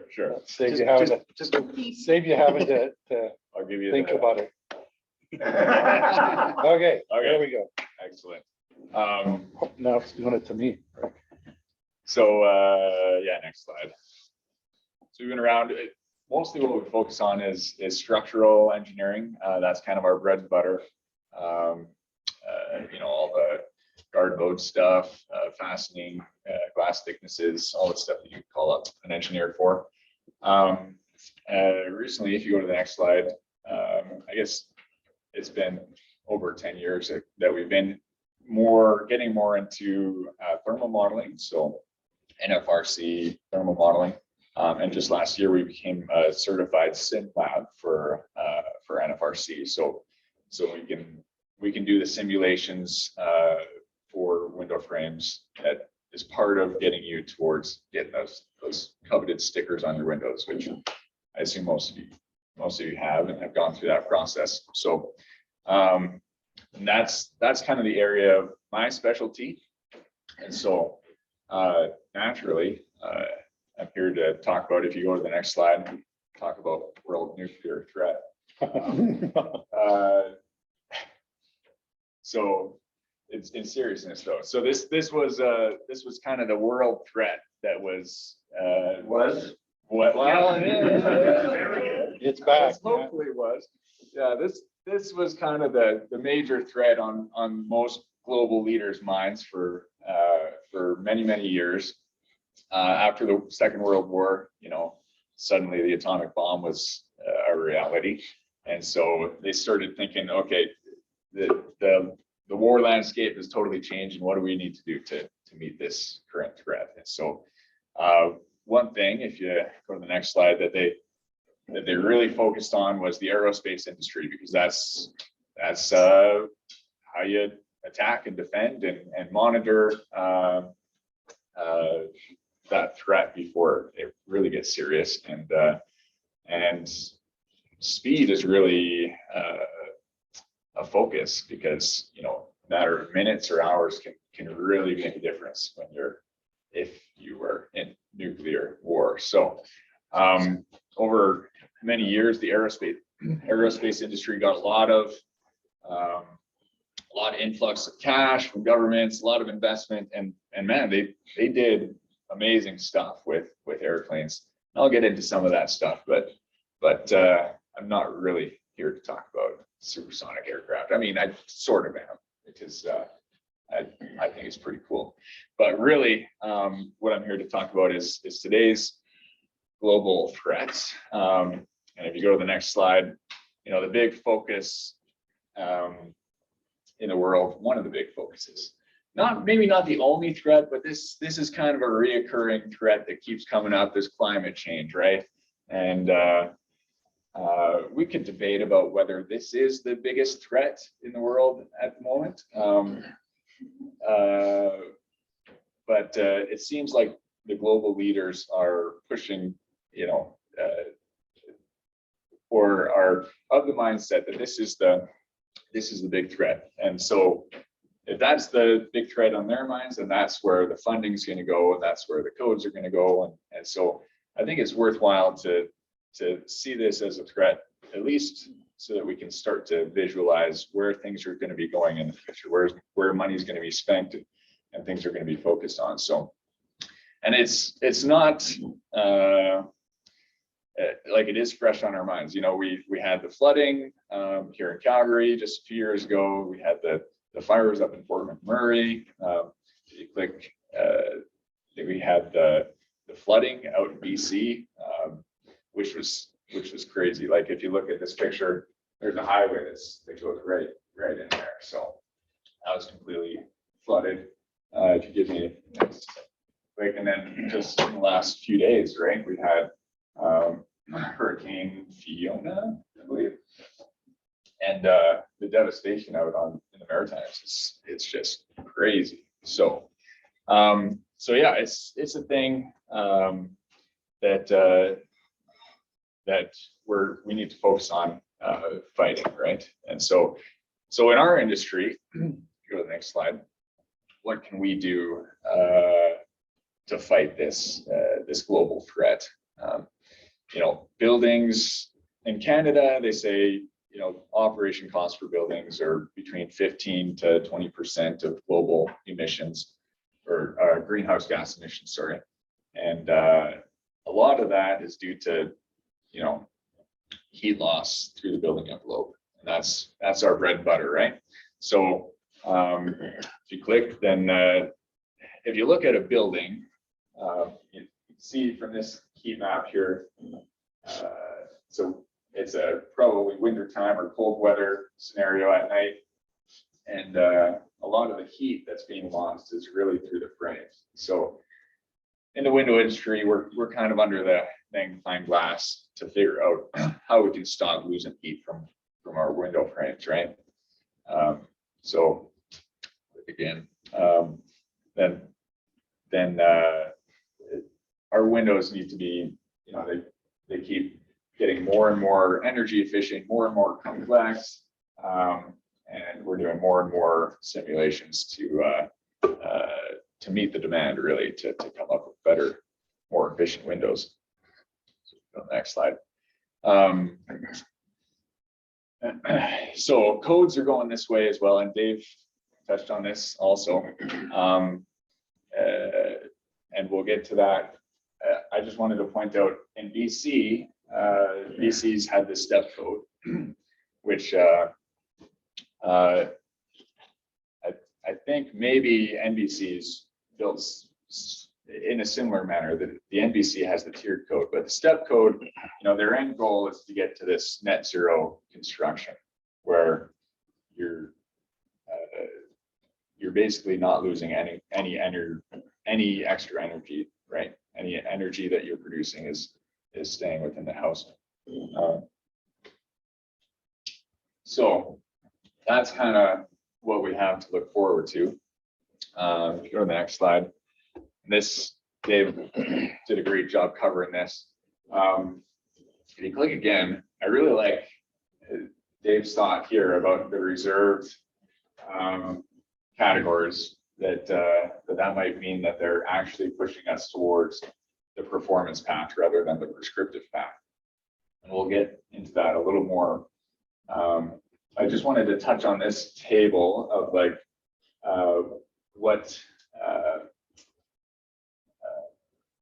how you can earn points with your windows. So if you give with another click, so you'll notice as your U value goes down, your window gets better, you can gain more energy conservation points. And Dave touched on this as well, but click again, we're in this zone, right? And a place like Vancouver, which is a lot warmer, is in zone 4. But as you come farther this way to the colder zones, it becomes harder basically to earn points. So it's kind of biased in the way that the colder zone you are, the better your windows have to perform. So something to look out for. Click twice. All right, give me another click. So if we can break down our windows, that's our focus, right? So what things can we focus on? There's the IGU. We can make improvements in the IGU for thermal efficiency. And there's the frame. There's all sorts of stuff we can do to improve our frames. Click again. And then we could start to look at how the windows are integrated in the entire building. And things are kind of starting to go more that way. So So to stick with my supersonic analogy, first we're going to start to compare the IGUs to a jet engine because they're like exactly the same. They both have gas in them. They both have gas. One's highly combustible, one's very inert. I don't know. Yeah. But really the IGU is like the core of Windows. And when you tell your friends that you're into glazing, that's all they think about is like, oh yeah, so you have like the glass, make the glass better. When really most of what we're thinking about is the frame and how we install it and everything. But anyways, we'll talk a bit about the IGUs. So next slide. So for jet engines, there's different kinds of jet engines. They're not all created equally. You got the turbofan engine, which is on most kind of airliners that you've ridden on. And then you can add an afterburner. You hear them talk about that in Top Gun. So, you know, it's cool. And that will take you, past the sound barrier and get you going pretty fast. But if you want to go really fast, then you got a ramjet engine, which you can't actually start until you get up to a certain speed. And then if you want to go even faster, theoretically, then you can get on to a scramjet engine. So each one of these engines is worth pointing out that they will take you faster, but you're burning a lot more fuel to get up to those speeds. And so they're becoming less and less efficient as you to achieve those speeds. So if you go to the next slide, you can look at this same graph profile and you can put in, single glaze, double glaze, and triple glaze and just change the y-axis to reflect U factor. A single glaze, it'll get you somewhere, but if you really want to think about thermal efficiency, then you got to go double glaze. And that'll get you to a certain point, a U factor, but really, then you got to start thinking about triple glaze if you want to go farther. And then there's, beyond that, quad glazing, vacuum glazing, whatever you want to think about. So, but you'll notice this graph, it's flattening out with each increment. Going from single glaze to a double glaze, that's a substantial chunk. But then going from double glaze to triple glaze, it's a smaller chunk. And each of these costs more and more. And it's not a linear cost increase. It's an exponential cost. And we'll kind of go into that more. I feel like I'm preaching to the choir here.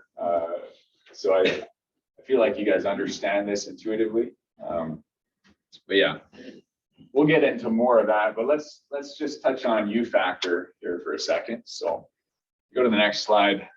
U factor is just one of those terms we throw around all the time. I just want to make sure that we're all on the same page here.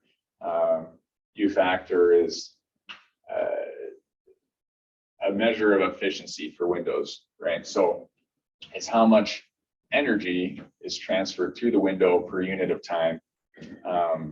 And that is also is factored into there, the area of your window and the temperature difference outside to inside. And one thing to realize with the U factor is as you can increase efficiency, take this figure for example. When you add a single pane of glass, that will cut out a lot of energy transfer through, better than a hole in the wall. So that arrow is pretty big. But then as you add another pane of glass, the next arrow is a little smaller.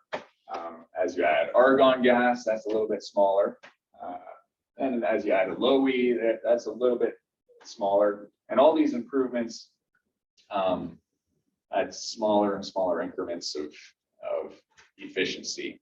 And you'll never, ever get to zero with U factor.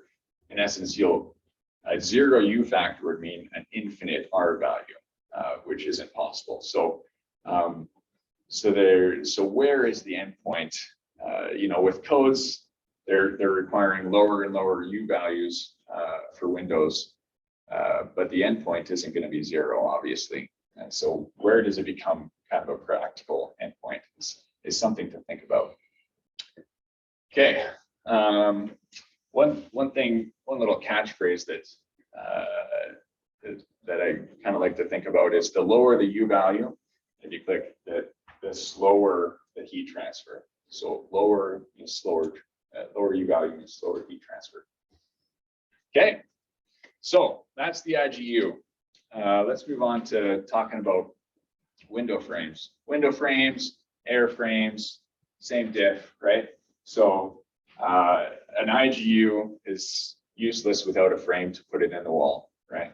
And a rocket engine is useless without wings to take it up in the sky. So the airframe has a lot that goes into it, especially when talking about supersonic speeds. So bear with me here. I'm going to get my nerd on here for a couple minutes. So you go to the next slide. One thing that's really cool with supersonic flight is you get the as you approach the speed of sound, all this pressure wave builds up, and you get that cone there.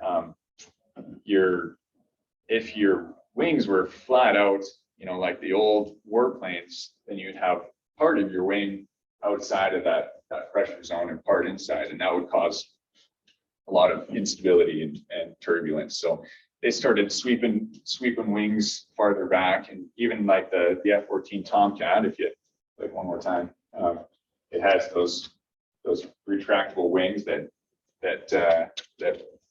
fan back so that at higher speeds they can go faster, which is pretty cool.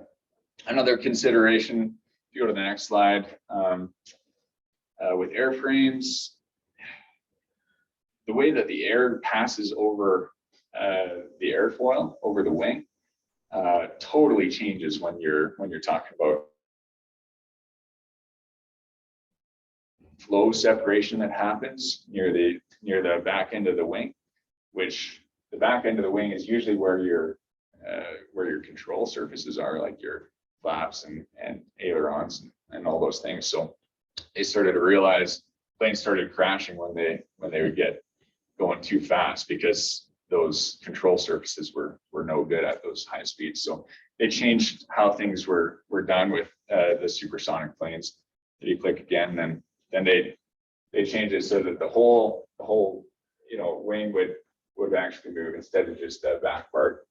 Some even had little jet thrusters on the nose to add stability.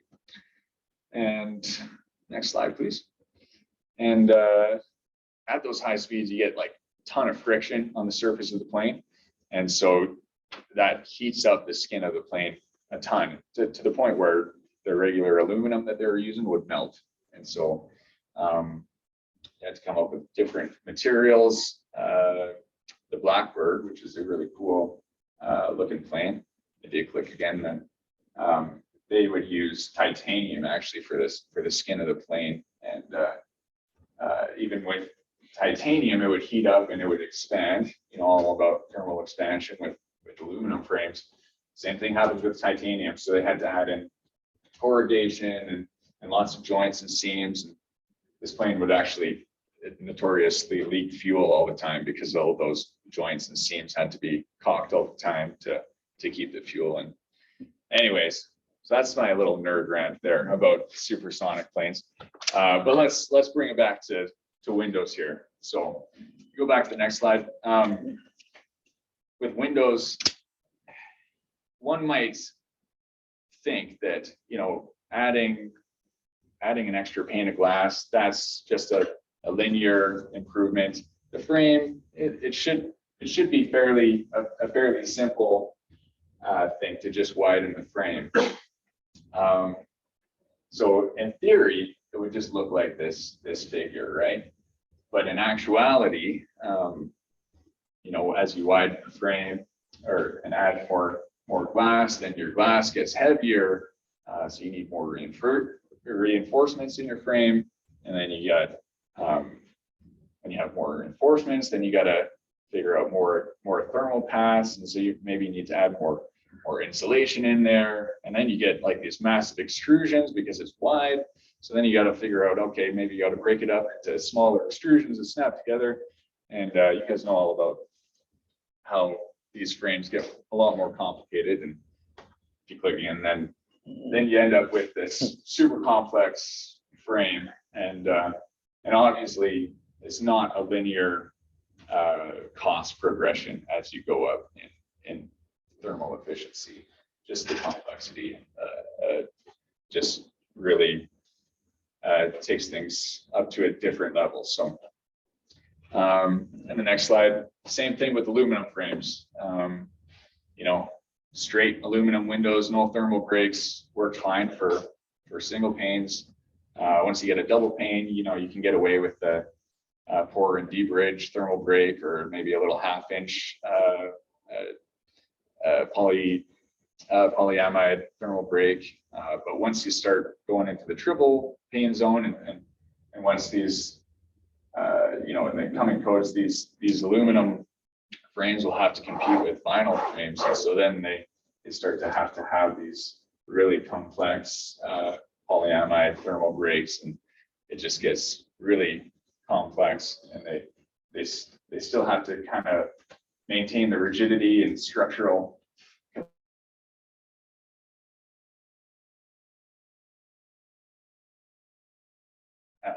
getting more efficient with your windows. Next slide. And I just wanted to touch on spacers as well.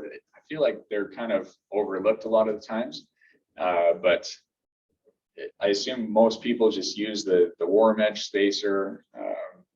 But when we're doing simulations for people, there's oftentimes they're just barely on the cusp of what they need to pass, or their target value that they need. And if they change their spacer to something like a super spacer, like a foam spacer, then that can make a huge difference in their U factors. So that's talking about the frame.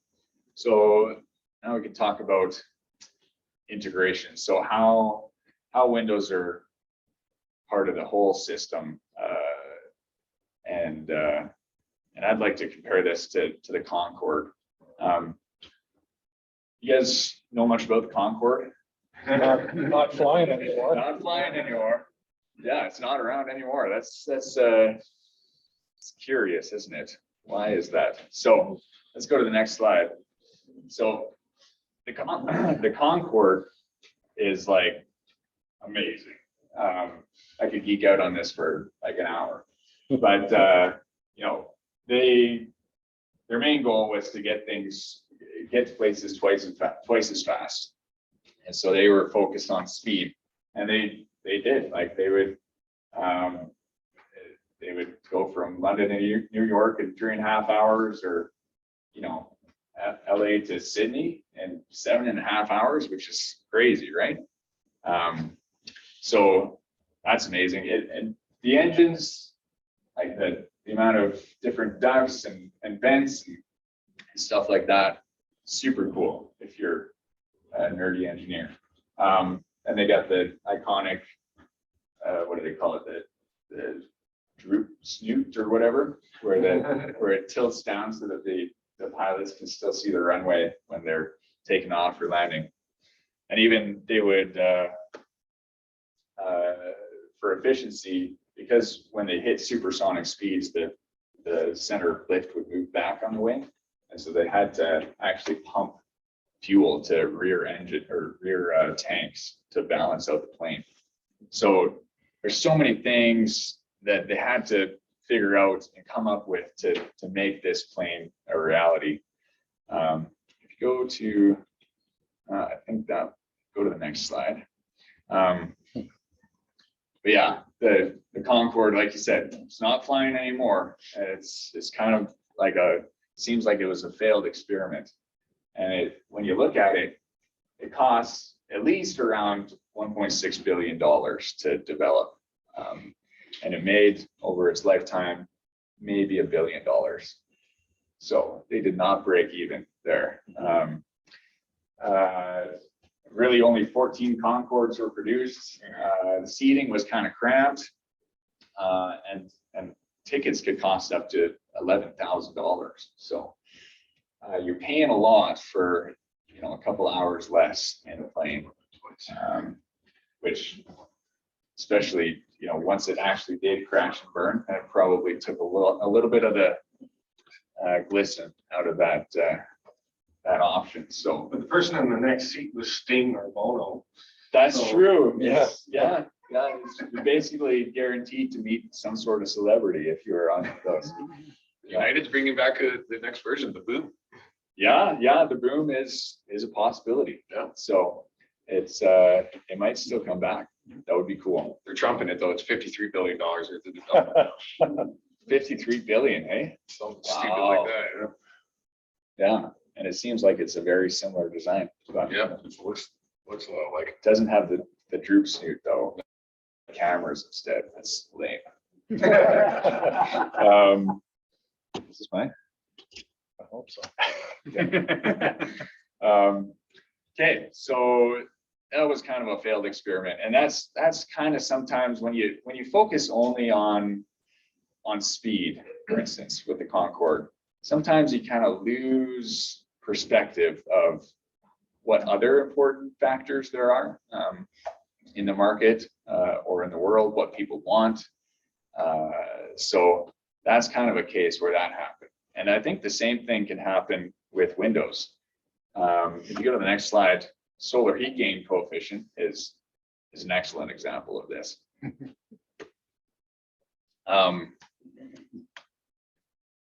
Let's rant about solar heat gain for a little bit. So it seems like it's been a hot topic where a lot of people are requesting high solar heat gain coefficient windows because they want the free energy that comes from the sun. Sounds like a great idea. But there's a few factors that they don't always consider. For instance, as you raise solar heat gain coefficient, if you're looking at the same triple base window, but you want it to have a higher solar heat gain coefficient, then you're taking off low E coatings or changing those up, and you're essentially increasing the U factor as well of the window. If energy is easier to get in, then it's also easier to get out. So you might gain a little more energy in the winter, but then you'll be paying for it in the fall, spring, and summer. So that's one factor. And then you got to do, if you're wanting to do solar heat gain or passive heating in your house, then you got to do like a ton more analysis of your building. Because you got to figure out, okay, if I'm going to have a lot of solar heat gained in this room, how am I going to transfer it over to this room? Or am I going to have overheating issues? And what if, sometimes they put in shading, so that you get shading in the summer, so the sun's not hitting those windows in the summer, and it does hit the windows in the winter. But what about in the fall or spring, where it's a really nice warm fall or spring day, where the sun is getting through the windows, but you're not really set up for all the cooling and everything yet. So there's a lot of overheating issues that are happening based around this focus on solar heat gain and passive heating. Another issue is if people don't want the sun in their eyes in the middle of winter, then they'll pull down a blind, right? And you have this hot pocket right on the inside of your window where all this heat builds up, and it's winter outside. So you got extreme heat on the inside, extreme cold on the outside, and that really can stress your windows out. So that's maybe a few points of argument if that comes up on a job site. Let's go to the next slide. Another thing that might be worth thinking about is room convection. Just how heat flows within a room. We've traditionally thought of heating rooms in Canada because it's generally cold here, right? And so we put vents right underneath windows to avoid frosting on the windows, which works pretty good in the winter. But then if you're also using the same ducting for air conditioning in the summer, then you're blowing cold air on hot windows which maybe the blind's halfway closed or halfway down. And so you're blowing cold air on the bottom of the window and it's a hot pocket on the top of the window. And that difference can actually lead to shattering windows.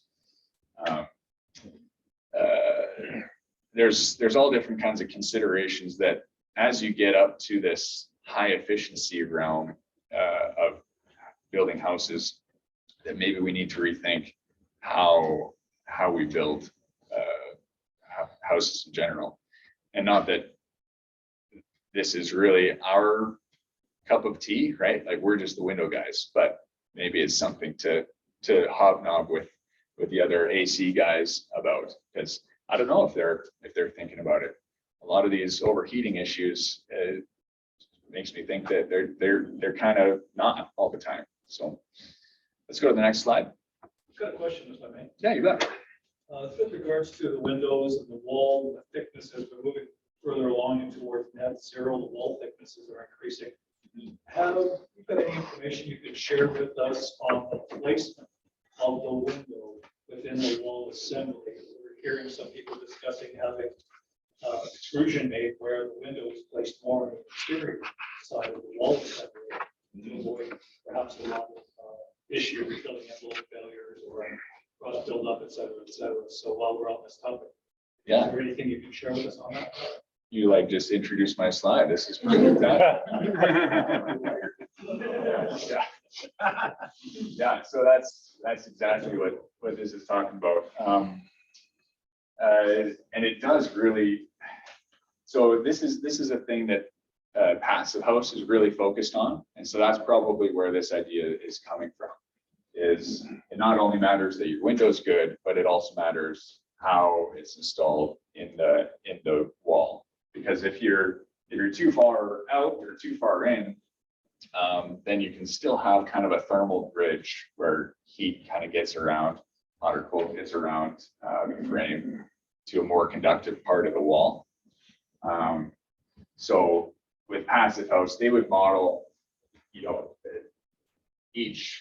the frame with the wall set up to optimize where in the wall that the frame would be situated.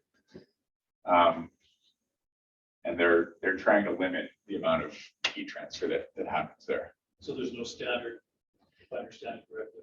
Exactly. Yeah, it all depends on how the wall is made, where you're trying to line up kind of where the center of that heat transfer happens within the wall. So, how many wall build outs are there? It feels like it's changing at every site. So it depends on how they build up the wall, kind of where that center is. And then it depends on where that center is for your windows as well. So yeah, it is. So the takeaway is lots of moving parts Exactly. to determine the best locale Mhm. the last surface within the wall. Right. And it's discouraging and it's frustrating, right? Because it feels like there's no standard, like why can't you just tell us, do it this way and it's the same on every job, right? And that's kind of how things have been for however many years, where you just show up on a job and they tell you, okay, you got to meet this U factor, which actually, if you go to the next slide, knowing what U factor is required in which area and on which job, it seems like an ever-moving target. Partly because it is an ever-moving target, because codes are, trying to one up all the time, and partly because it depends on where you are, your heating degree days, what climate zone you're in, and it depends on what codes are adopted in the province or in the municipality, and then it might even depend on the inspectors, right? So these are kind of the target U factors, and this is only a very small snippet of the different codes. I'm sure Dave could talk for hours of just the different U factors that are required, and you guys probably see it all the time too, where the last project only required 2.36 U factor, and that this project requires a 1.6 U factor. Why? And they all kind of seem the same. So that's it's another source of frustration. But if we go to the next slide, there's always, this is my simple slide. If you click again, I just want to highlight, there's always the prescriptive path. So this is actually from the NECV, and this is from the NBC. So there's always a prescriptive path where they just say, this is a U factor you got to meet, do it or else. And then there's usually a trade-off path of some sort, where you can, use better windows if they, or use less good windows if they put in more insulation in the walls, something like that. So that's kind of the next, if you click again, and that's kind of that option. And then there's also, if you click again, the performance grading path. And as Dave mentioned, that's kind of where code writers seem to be pushing us all towards, is where each specific project is thought through entirely, modeled entirely for the best performance rating. And it hasn't been a super popular option in the past, but it's becoming more popular. And let me explain why, actually. So if you go to the next slide, taking Vancouver, for example, they have 3 different paths. They got the prescriptive path. So that's where they just tell you what to do. Performance path, that's kind of what I want to focus on. And then they have passive house, which we don't want to talk about that. So if you click again, and one more time. So they have this table. Our performance path comes to the left column, prescriptive to the right column. The next slide blows that table up a little bit. So the required U factor you're supposed to meet under the prescriptive path in Vancouver is 1.04 on average, which is pretty tough, right? Like 1.6 or 1.9 for aluminum windows is tough enough around here. So 1.4 is tough. But if you go the performance path, then you're only required to meet 1.44. So they kind of let off on you a little bit if you're willing to do the performance path. So the performance path does require more work, but that's kind of where they seem to be pushing people.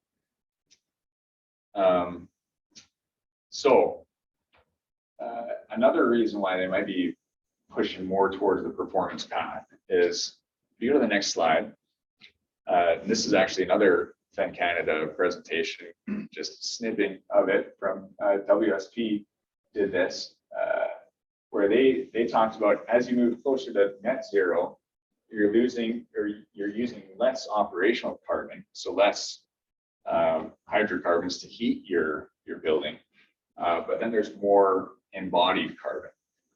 So let's talk about embodied carbon. Let's go to the next slide.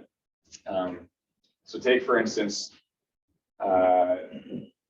this project was one of the first passive house projects in Minnesota, and passive house is really big on insulating your slab. So they have, I think it's 16 inches of insulation underneath their concrete slab, which is really impressive.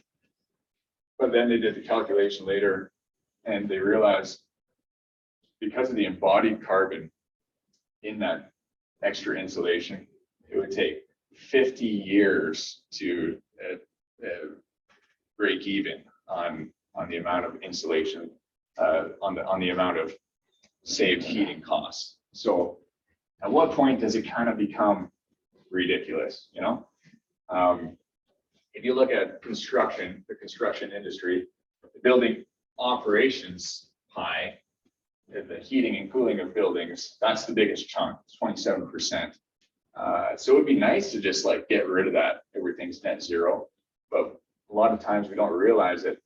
If we're taking that chunk out, we're not just taking that out, we're often increasing the size of this pie, where we're increasing the costs and the hydrocarbons used for the building materials and construction. So at what point do we're trying to find like the break-even point where we're using the least amount of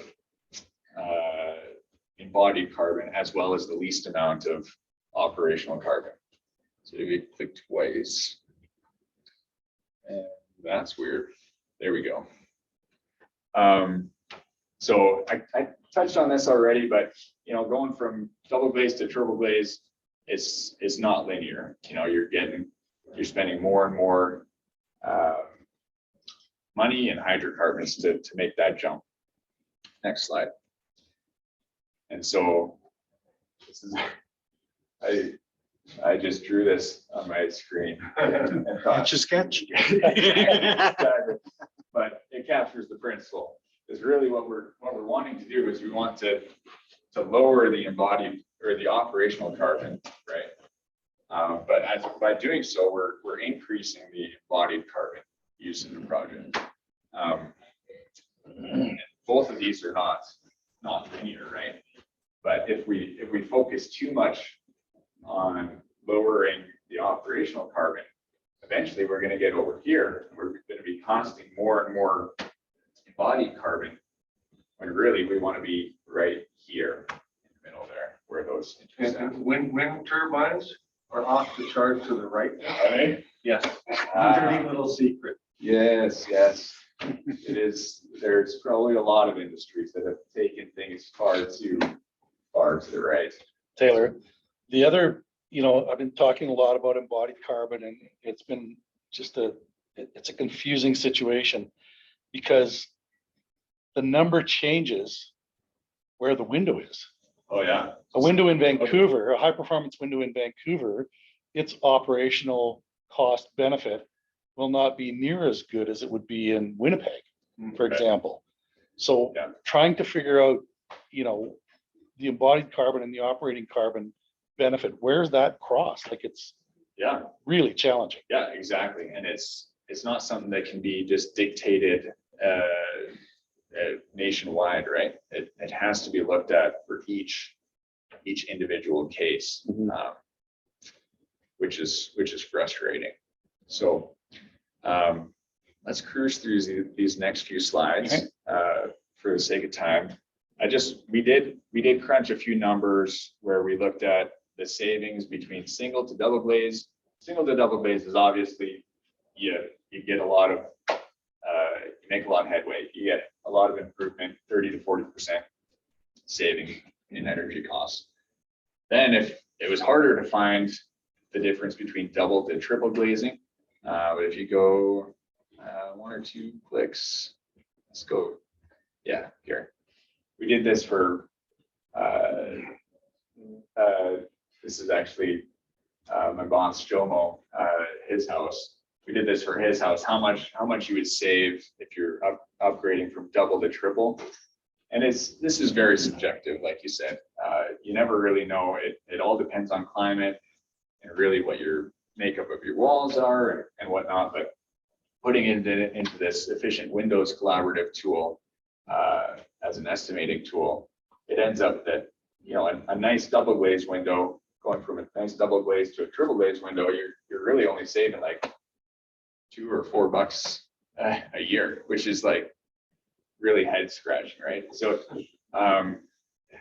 so it's hard to make a case financially for making that jump, and even same with the hydrocarbon, with the embodied carbon, to really know if that jump is worthwhile. So go to the next slide. Very similar chart, but for my financial investment, right? I'm pretty sure they copied me, so I should follow suit. Next slide. So like you said, one size doesn't fit all. It depends on what you're working with. I live in a 100-year-old farmhouse that I can feel the wind blowing through the solid walls. Right? It would not make sense for me to put triple glazed windows in my house. That's not my house, but. You're next door, right? You're right. But if you're looking at Pat's house, where all the walls are, 3 feet thick and tons of insulation and, you got 16 inches of slab insulation, then the windows are going to look like the bad guy if you have poor performing windows in there. So it really depends on what you're working with and where you're trying to get. So the name of the game is going to become more of this site-specific modeling. And if you go to the next slide, if you think back to the aerospace industry, back in the day, all they had was wind tunnels to really figure out how to build better planes. And nowadays, they have really awesome computer simulations that can do that.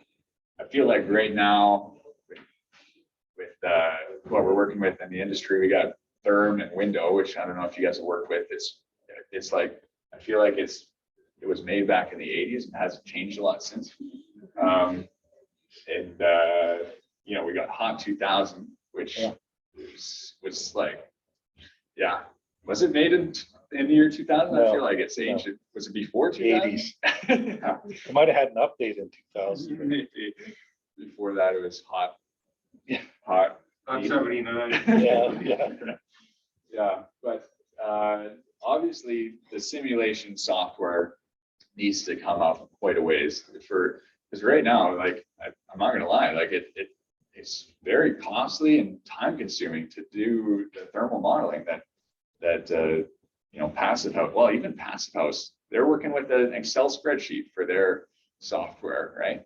So all of this would really have to come a long ways for it to make sense on a global scale, but it's moving that direction.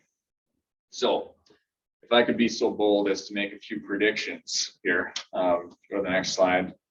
So we kind of know the codes are becoming more and more stringent. That's obvious. The writing's on the wall or in the NBC. We know it's coming. So we're going to have to adapt and make windows more efficiently. That being said, because we're fighting this global war against climate change, there's a lot of investment, a lot of interest put towards that. So now might be a good time to capitalize on that if you can. As I've talked about, and Dave's talked about, the performance path is going to become more popular and more potentially more required, more necessary in the future. And so that's something that we can whine about a lot, which we probably will. But we could also start thinking about how we can integrate that more into our every project. Simulation software will improve, hopefully. I think it'll have to improve to meet the increased demand that will be required to. And then triple glazed windows, they're going to become more common, right? To meet the U factors that are required. But that's not to say that double glazed windows are going to be a thing of the past. I think double glazed windows will always have a market, and where we settle out and where that graph intersects is still yet to be determined, and it depends where you are and what you're building in and everything. So we're still going to figure that out as we go. But if you go to the next slide, that's all I have. So thanks, you guys. Is there any questions? What your prediction, I was wondering if there was something says that there will be less cost on doing the simulation. It is a bank breaker. Yeah. Modeling cost, there was simulation cost for every aspect or every option you have there. Mm-hmm. This is related to Fenestration Canada as well. Are we looking into getting some kind of subsidies from the government itself by investing so much into getting all the simulations done? And it can go into like 600 to 700 or 1,000 options to offer. And every option costs like 20, 30 bucks. And modeling costs. Yeah. Add adds up. Yeah, I think there has been a few different subsidies where, I can't remember any of the names, but the government will subsidize an energy modeler to come in and evaluate your home and retrofit it. But that's a consumer end. That's not a manufacturer. Yeah. So you're thinking on the manufacturing side. Well, on the manufacturer, your investors so heavily into your glasses that they would agree with me on this, like, it's quite a heavy investment, like. It's even worse. A budget Yeah. on the side. We're starting to get on projects. Adhering to energy step codes in BC, the Vancouver Energy Modeling Guideline says you can't use the value spread FRC standard sizes. Right. So you're out. You gotta model every design, yeah. Yeah, so then you'd have to model for the site specific, still using the NFRC methods, right? That's right. But So what you can do is you can model the worst case window and apply that to all the windows. Yeah, but that's not fair either, right? No. Oh, yeah, then the energy modeler, he wants like a U value of 1.4. right. But then when you model the actual window, which has no light bigger than this, and massive mullions, it's like a 9 light unit, Right. and it's actually like a 2.5. Yeah. It's and I could go into all kinds of that was kind of, we gave a presentation on that, and right, you can split hairs every which way, right? It's frustrating for It'd be a project we take on. I get it could be like something we put on the agenda of this group and see what we can do. I mean, there's definitely technology manufacturers, they must be looking for some kind of. A few years ago in the province of BC, the government funded manufacturers to develop either passive house or Energy Star most efficient window systems. They were $40,000 each. If you could do two, one of each if you chose to. So there was something at least from them to develop a better performing product. But I see what you're saying about, to try and offset some of this cost of testing and modeling and. I don't know how small companies can start up and operate. I just don't understand. Our lady who administrates this stuff was telling me we'd save like $36,000 if we drop gray, and we're not using gray very much, right? Yeah. And then sales says, no, we need gray. Gotta have gray, yeah. It's crazy. Like, do you want a gray model with everything? Yes, we want a model with 180. Yep, 270, yeah. 366. Are you familiar with Double Leaf? glazed, triple glazed. Have you done any work with that? That might be something that some of these guys might not be aware of, because you can save at least some of the option costs when you're modeling in Leaf, right? Right. So, Yeah, Leaf is interesting. Trying to think how to simplify it here. I mean, it groups options, right? So I don't know if you're familiar with that, but through NFRC, there's a program now called Leaf, LEAFF, and it will group options that have similar performance attributes. And you will only need to model, I think it's 3, if I'm not mistaken, to get that line, to get those numbers. So you can reduce at least some of the options that you need to model. So you might want to talk to your modeler and ask them if they're looking into that, if they know how to do it. You're still gonna use the worst case rating on that. You cannot use that. No, it ends up coming out with very similar numbers to what you would get by modeling every design, but you only end up, I think it's 3, but don't hold me to that. I'm not 3 within each different group subset. Yeah, So, right, yeah, but if you change your spacer bar, then that's a different group. right, yeah. Reinforcement. But if you had 50 models in the same window, you might get that down to just a handful of models in that window. So you might talk to your modeler or your who you work with, your test lab, and ask them if they're familiar with it and if they're using it. Yeah, it could be a big time saver if you're modeling a bunch of different Yeah, window yeah. options, right? And lots of us are, right? Yeah. Lots of them are. I'm not anymore. All right, thanks very much, Taylor. Appreciate it.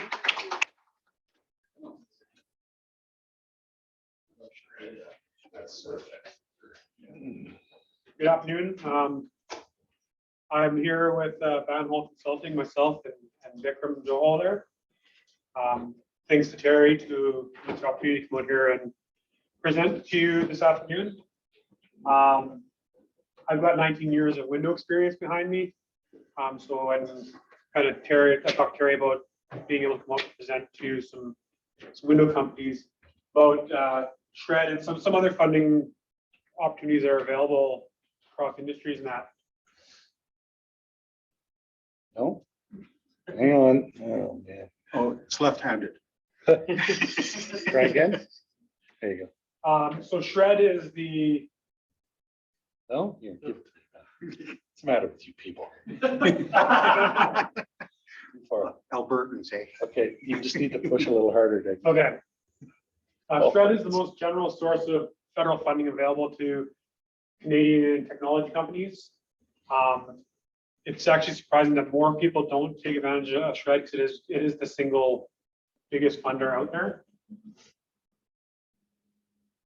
No? Grief here.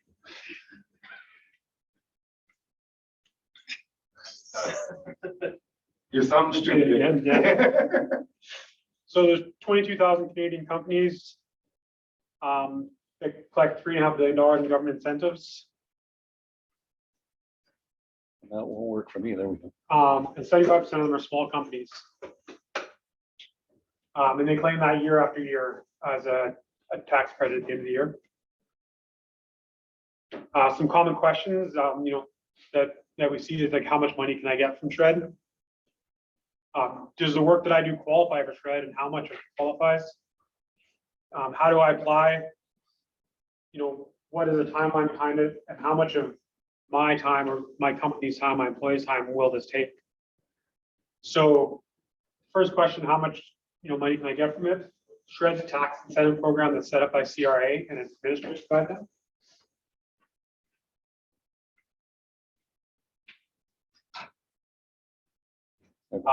And then SRED benefits are either applied to your taxes owing at the end of the fiscal year or received as a cash refund. So it's a question of how much can I qualify for? These are just some kind of generic numbers that we threw in there, and we use kind of the Alberta numbers on that. So if you had $500,000 in eligible R&D expenditures that year, your claim at the end of the year could close to $240,000. And the reason that the government provides this funding is to encourage the Canadian companies to be innovative so they can be more competitive and create new jobs in Canada and grow the economy. And the bottom line is that if your company is innovating, you should be applying for SRED. So if you're doing things on a research and development type of or experimental development system, you should be applying for SRED because it's potentially money to the bottom line that's not being realized by your company. You could have regular checks every year like an annuity through SRED. Does my work qualify? So, is my work SRED? That's often a question when I was doing Windows, like I'd be doing something like, should I be keeping track of this? Is this SRED worthy? So the first step is to determine if your innovative work is SRED and how much of it is SRED. So determining what percentage of your activities can be claimed. So SRED is scientific research, search for scientific knowledge, usually done in the lab at a university. And then experimental development, creating a new product or improving an existing product and innovating or experimenting to do that. Every business has its layers. And many companies spend a lot of time innovating. Not everything that you do is SRED. Marketing and day-to-day business operations are not considered R&D, so they cannot be included in a SRED application. Features and functionality can be built using either routine or non-routine methods. Some of this work may be SRED. SRED is solving technical problems. If you didn't know how to solve a problem or whether that problem even could be solved, then that work would qualify. So basically, if you run up against a technological problem or obstacle that you don't know the answer solution to, all the work that you put into solving that problem can be collected in shred work. It's generating new knowledge to address a problem that you don't know how to solve, and maybe even a problem you didn't even know you had in the first place. It's not just applying existing knowledge or technology, it's generating new knowledge. And then part 2B of how much my work qualifies. It all comes down to tracking your time. Timesheets record how much each employee's activities are involved with shred. And it could be, production employees, your research and development team, your maintenance team, like many different facets of the team, management team. So keeping records as you go is kind of an integral part of shred. And how do I apply? For preparing a shred claim, there are 3 main parts. There's the supporting technical and financial evidence, including time tracking sheets, your financial forms, and then the technical description. And you could have 1 or more shred projects, depending on the technological problems you're trying to solve.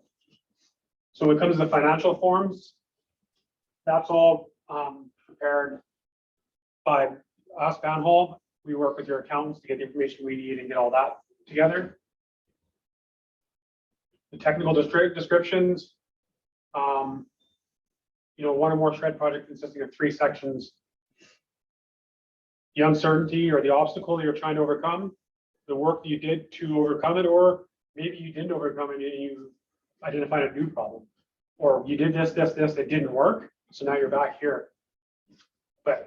And then the advancement, the discovery of new knowledge, or even discovery of it not working. And the timelines behind it, it runs on a fiscal year. Throughout the year, you collect, prepare supporting evidence. You keep track of your timesheets. At the end of the fiscal year, you begin the process of preparing the shred claim for CRA. And the refund can arrive as little as 30 days. Expedited processing is generally 3 to 4 months. Otherwise, a maximum of 6 to 8 months after the end of your fiscal year that you would see your shred benefit, either your check for claim or your credit against. And how much of your time will this take from a time commitment? So if you're trying to do a shred claim on past work, you got to gather all the supporting evidence, prepare any past timesheets. For projects moving forward, it's roughly an hour per stakeholder per month to make sure they've got their time tracking, taking their data and documentation on maybe the materials that went into that project, the labor that went into it, maybe some contract services that went into it. And then for the claim submission, assembling the technical report and the financial information. And working with Banhall, we have teams of technical writers and obviously our financial people that will work, like I said, with your accounting team. Our technical people will work with your stakeholders, doing regular meetings, interviews with them to get all that information and prepare the submission to SRED. In addition to SRED, we offer grant services. There's grants out there for manufacturing and industries that are typically fairly underserved, especially in the West. So an example of some of them, there's the IRAP program, which offers funding for technical or research-oriented projects to solve an internal innovation challenge, supports software implementation, productivity improvements, production design or marketing projects. So I look at the back of the room here, I see a Kaizen event. That's a productivity improvement. It could be funding to help pay for the consultant you have for that, to help, the training in that. Implementing new software system, thermal modeling software, and then production design or marketing projects. It's not suited for training projects. So if you're going to send your staff off to a course, this wouldn't be suitable for that. But we'll get to that slide in a couple minutes.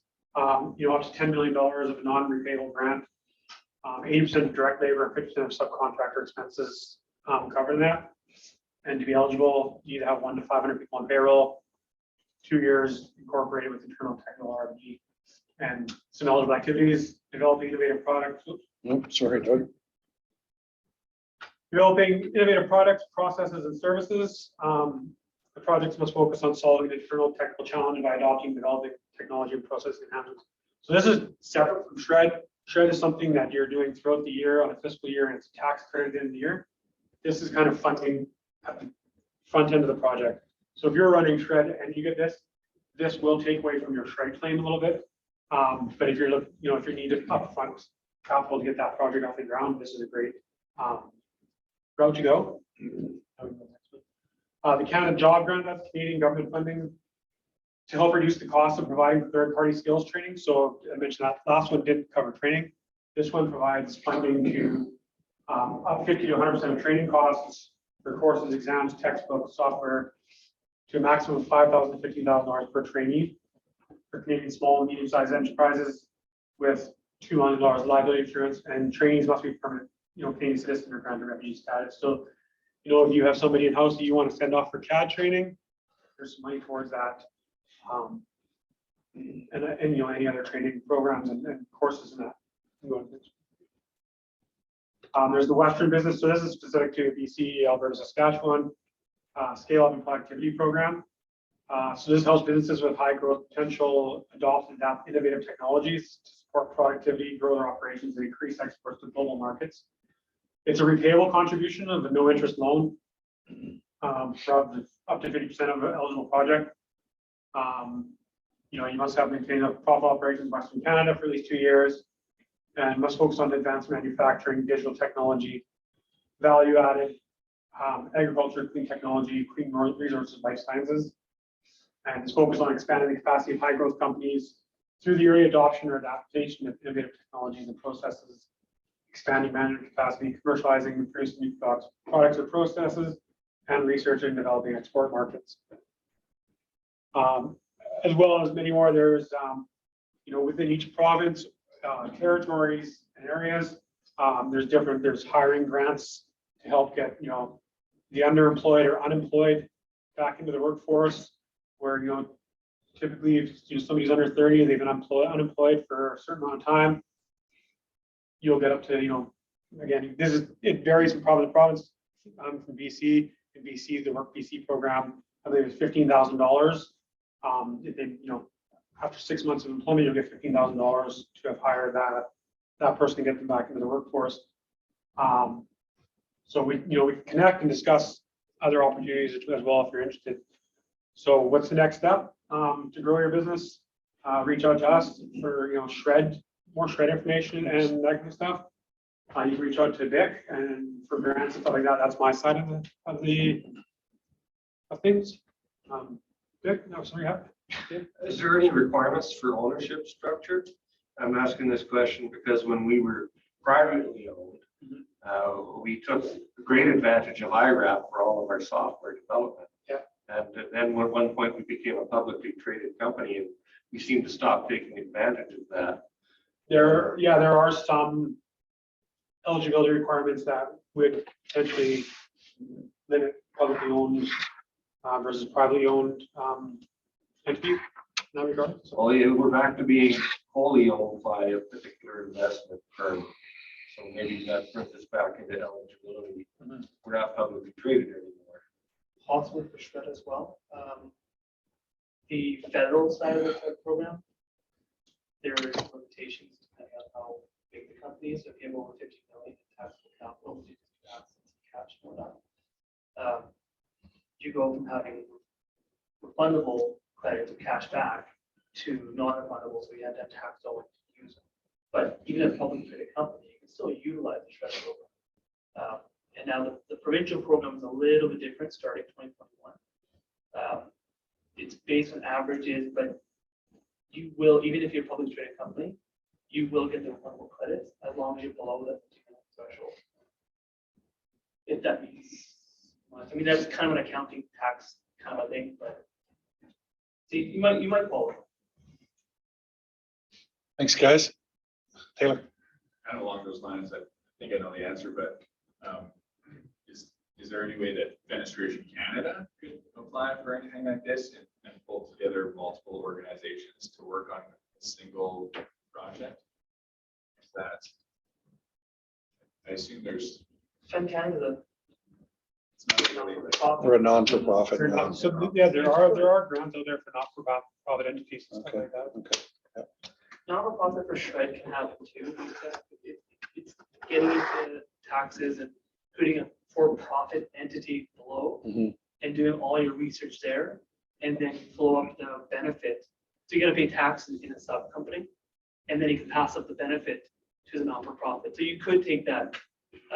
I know for a lot of the ag sector, they do a lot of the research, like the Great Thompson does all the research, and then they'll actually push the return back to all their members, and then they can claim it on their SRED, on their tax return. So there's ways to structure it that you could take advantage of it, either FENCAN or the members involved.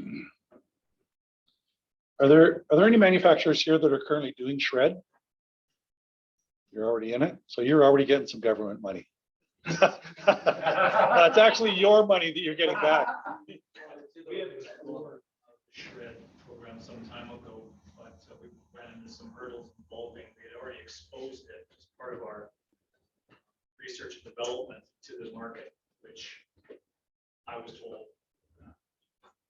basically killed our application. So we went to a broader market to see how the reaction would be with one of our products. And that, at that time, bear in mind, this was 3 or 4 years ago, came back that we weren't eligible because of that. Because you put your research public? We just listed like the window industry as an example, one of our products, and wanted to get some feedback from the market as a test, prototype testing, et cetera, et cetera. And when we made that information known to the IRAP, kind of fell flat. They said, no, you've already exposed it to the marketplace and turn you're not eligible. That was my. Was that IRAP or SRED? That was SRED. That shouldn't be the case, because you still did the work, you still achieved your advancement in knowledge, so you still qualify for that. I don't know if that was a consultant that told you, or There was two consultants locally, again, 4 years ago, or maybe a little bit more, that we approached those. That was, to the best of my knowledge, where we were stifled on the application, was because we had made it the technology, if you will, the innovation known somewhat publicly. They killed that. Whether yeah, that's not one of the factors on the application. You could put your research public, as long as you guys are the ones doing the work and you can show that, you demonstrate that this knowledge was not known by anybody else. So you can give it up for free if you want. That's not a factor. It shouldn't be. yeah, and again, a number of years ago, maybe my information was free, but definitely was. It might be because you already started developing the technology before applying for SRED. You know, that was the way it worked when we used IRAP funding. Right. You know, had to be, we have a problem and we don't know how to solve it, right? Yeah. Right, and it's the same with the BC government funding. You could not retroactively apply it to a product that you'd already developed. Right, yeah, It had to be a project that Something got new. started after the date right. that they came up with the grants. Sounds familiar. That's true with grants, but not true with SRED. SRED's always going to be tail end. So you'll do 12 months worth of research. Okay, so you just document it and then. Yeah, So, like you have had drawings that show iterations, and that's a timeline of events. So that's enough to support that. So not to take up too much time, but the follow is that with one of our innovations coming on stream in 2023, we would, this maybe fall under that, but it's existing manufacturing technology. With that in mind, being existing, and we're working on the R&D, can we still back to SRED and say we need some help? are you improving it? Yeah, absolutely. Yeah, so if it's existing process, is that what it was? It's an existing process, but we're improving on it for a number of reasons. Oh, yeah, that's basically on the website. So I participated in my former life in the SRED program for a dozen years or so, a decade at least, working with Bick and his team. Amazing what you're able to claim, for lack of a better way of putting it. If you're not participating in it and you do any kind of innovation or improvements or process improvements, anything in your business, you can probably work with a SRED program and get some of that expense back. It's a great program. You got to put in some work. Vic and his team are really good at walking you through it and helping you write reports and staying on top of your team and making sure they're, doing what they need to be doing to make the submissions go in cleanly. But it's a great program, and there's a lot of government money, our money, that can be paid back when you do this kind of work. So by all means, if you're not doing it, at least investigate it, because you're going to find that it's probably worthwhile. Terry, can you or you gentlemen give us an example of something that you did? Absolutely. Sure. Spot for. Yeah, I obviously, I can't go too far, but we did things like redesign of our plant floor for improved processes. And all of the labor and all of the work and the design process that went into making those changes, for the most part, I don't remember all the exact details, but we claimed a lot of it. Wow. So let's say you have a sealed unit line and you want to improve its process. That could be claimed. Yeah, that's getting into a cost constraint. So Yes. to make it all worthwhile, you need to be able to produce X amount of units within X amount of minutes. So for you to achieve that, you had to kind of develop a new process or modify the current process to make sure you still able to do that. And there's a court case that actually ties into that. So there was one company that developed motors, so developed a specific motor. And so to make it worthwhile to produce that motor, that production had to be done in a certain time frame.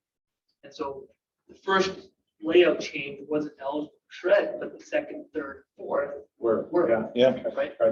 We implemented, sorry, Vic, we implemented some new products, and the development of those products, some of the testing, some of the product that was tested, when we would fail, you could claim failures.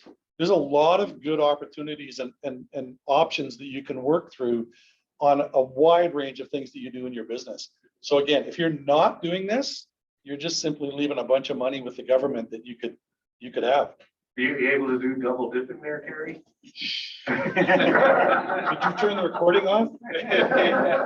No. Vic's guys keep you in line, but they're very good about helping you to understand reports and writing reports and what you need to include and maybe what you shouldn't include, etc. So they're great guys. I highly recommend them. It was very beneficial to our business at the time. So check it out. I think just another point, another example is trying to hit the codes, the U values, right? So your current product line is hitting X U value and you want to go a step further and advance that. That's a shred project right there as well. Okay. So again, something to look at. Yeah, to your point, some of the designs concepts that we worked on to improve our thermal performance, we were able to claim some of that work as well. So there is some, well, you Actually, I had said to Vic when he had asked this question, I said, that's a really good segue into what. Yeah, for sure. So check it out, at the very least, check it out. You might be mildly surprised that, or heavily surprised that it's quite a beneficial program. And it does other things for your business too, is it helps you become better structured and organized in keeping track of what you're doing. That was a good sort of offside benefit of it. So, all right, thanks very much, guys. Appreciate it. So, thank you very much from me for allowing me to be here. Thanks to Dave and all of our sponsors, of course, PlyGem and Everlast, where we're going to in a sec. I'll give you the address. Sherwin-Williams, Becca, Jason, Tawny, thank you very much, and Open Johal Software. So again, thanks. Rick, last words? Yeah, just a few last words. Again, thanks all for coming. Even though I'm stepping down this chair, I'm not stepping away. As soon as I can convince some people to join Fenestration Canada, I'll be back and participating. I've been working with Fenestration Canada since 1995, Jim Parker, and I really believe strongly the Prairies region is something that as soon as I found out it was happening and I was approached to take it over, I thought there was a definite need for it. And here, remember that this committee is you guys' committee. And so good to see new faces here. Memberships aren't too expensive, and I think you got a little bit of a taste of what we're all about and the benefits. So Thanks again. And hopefully we'll see you guys all over at Everlast. You bet. So tour over at Everlast, they're at 49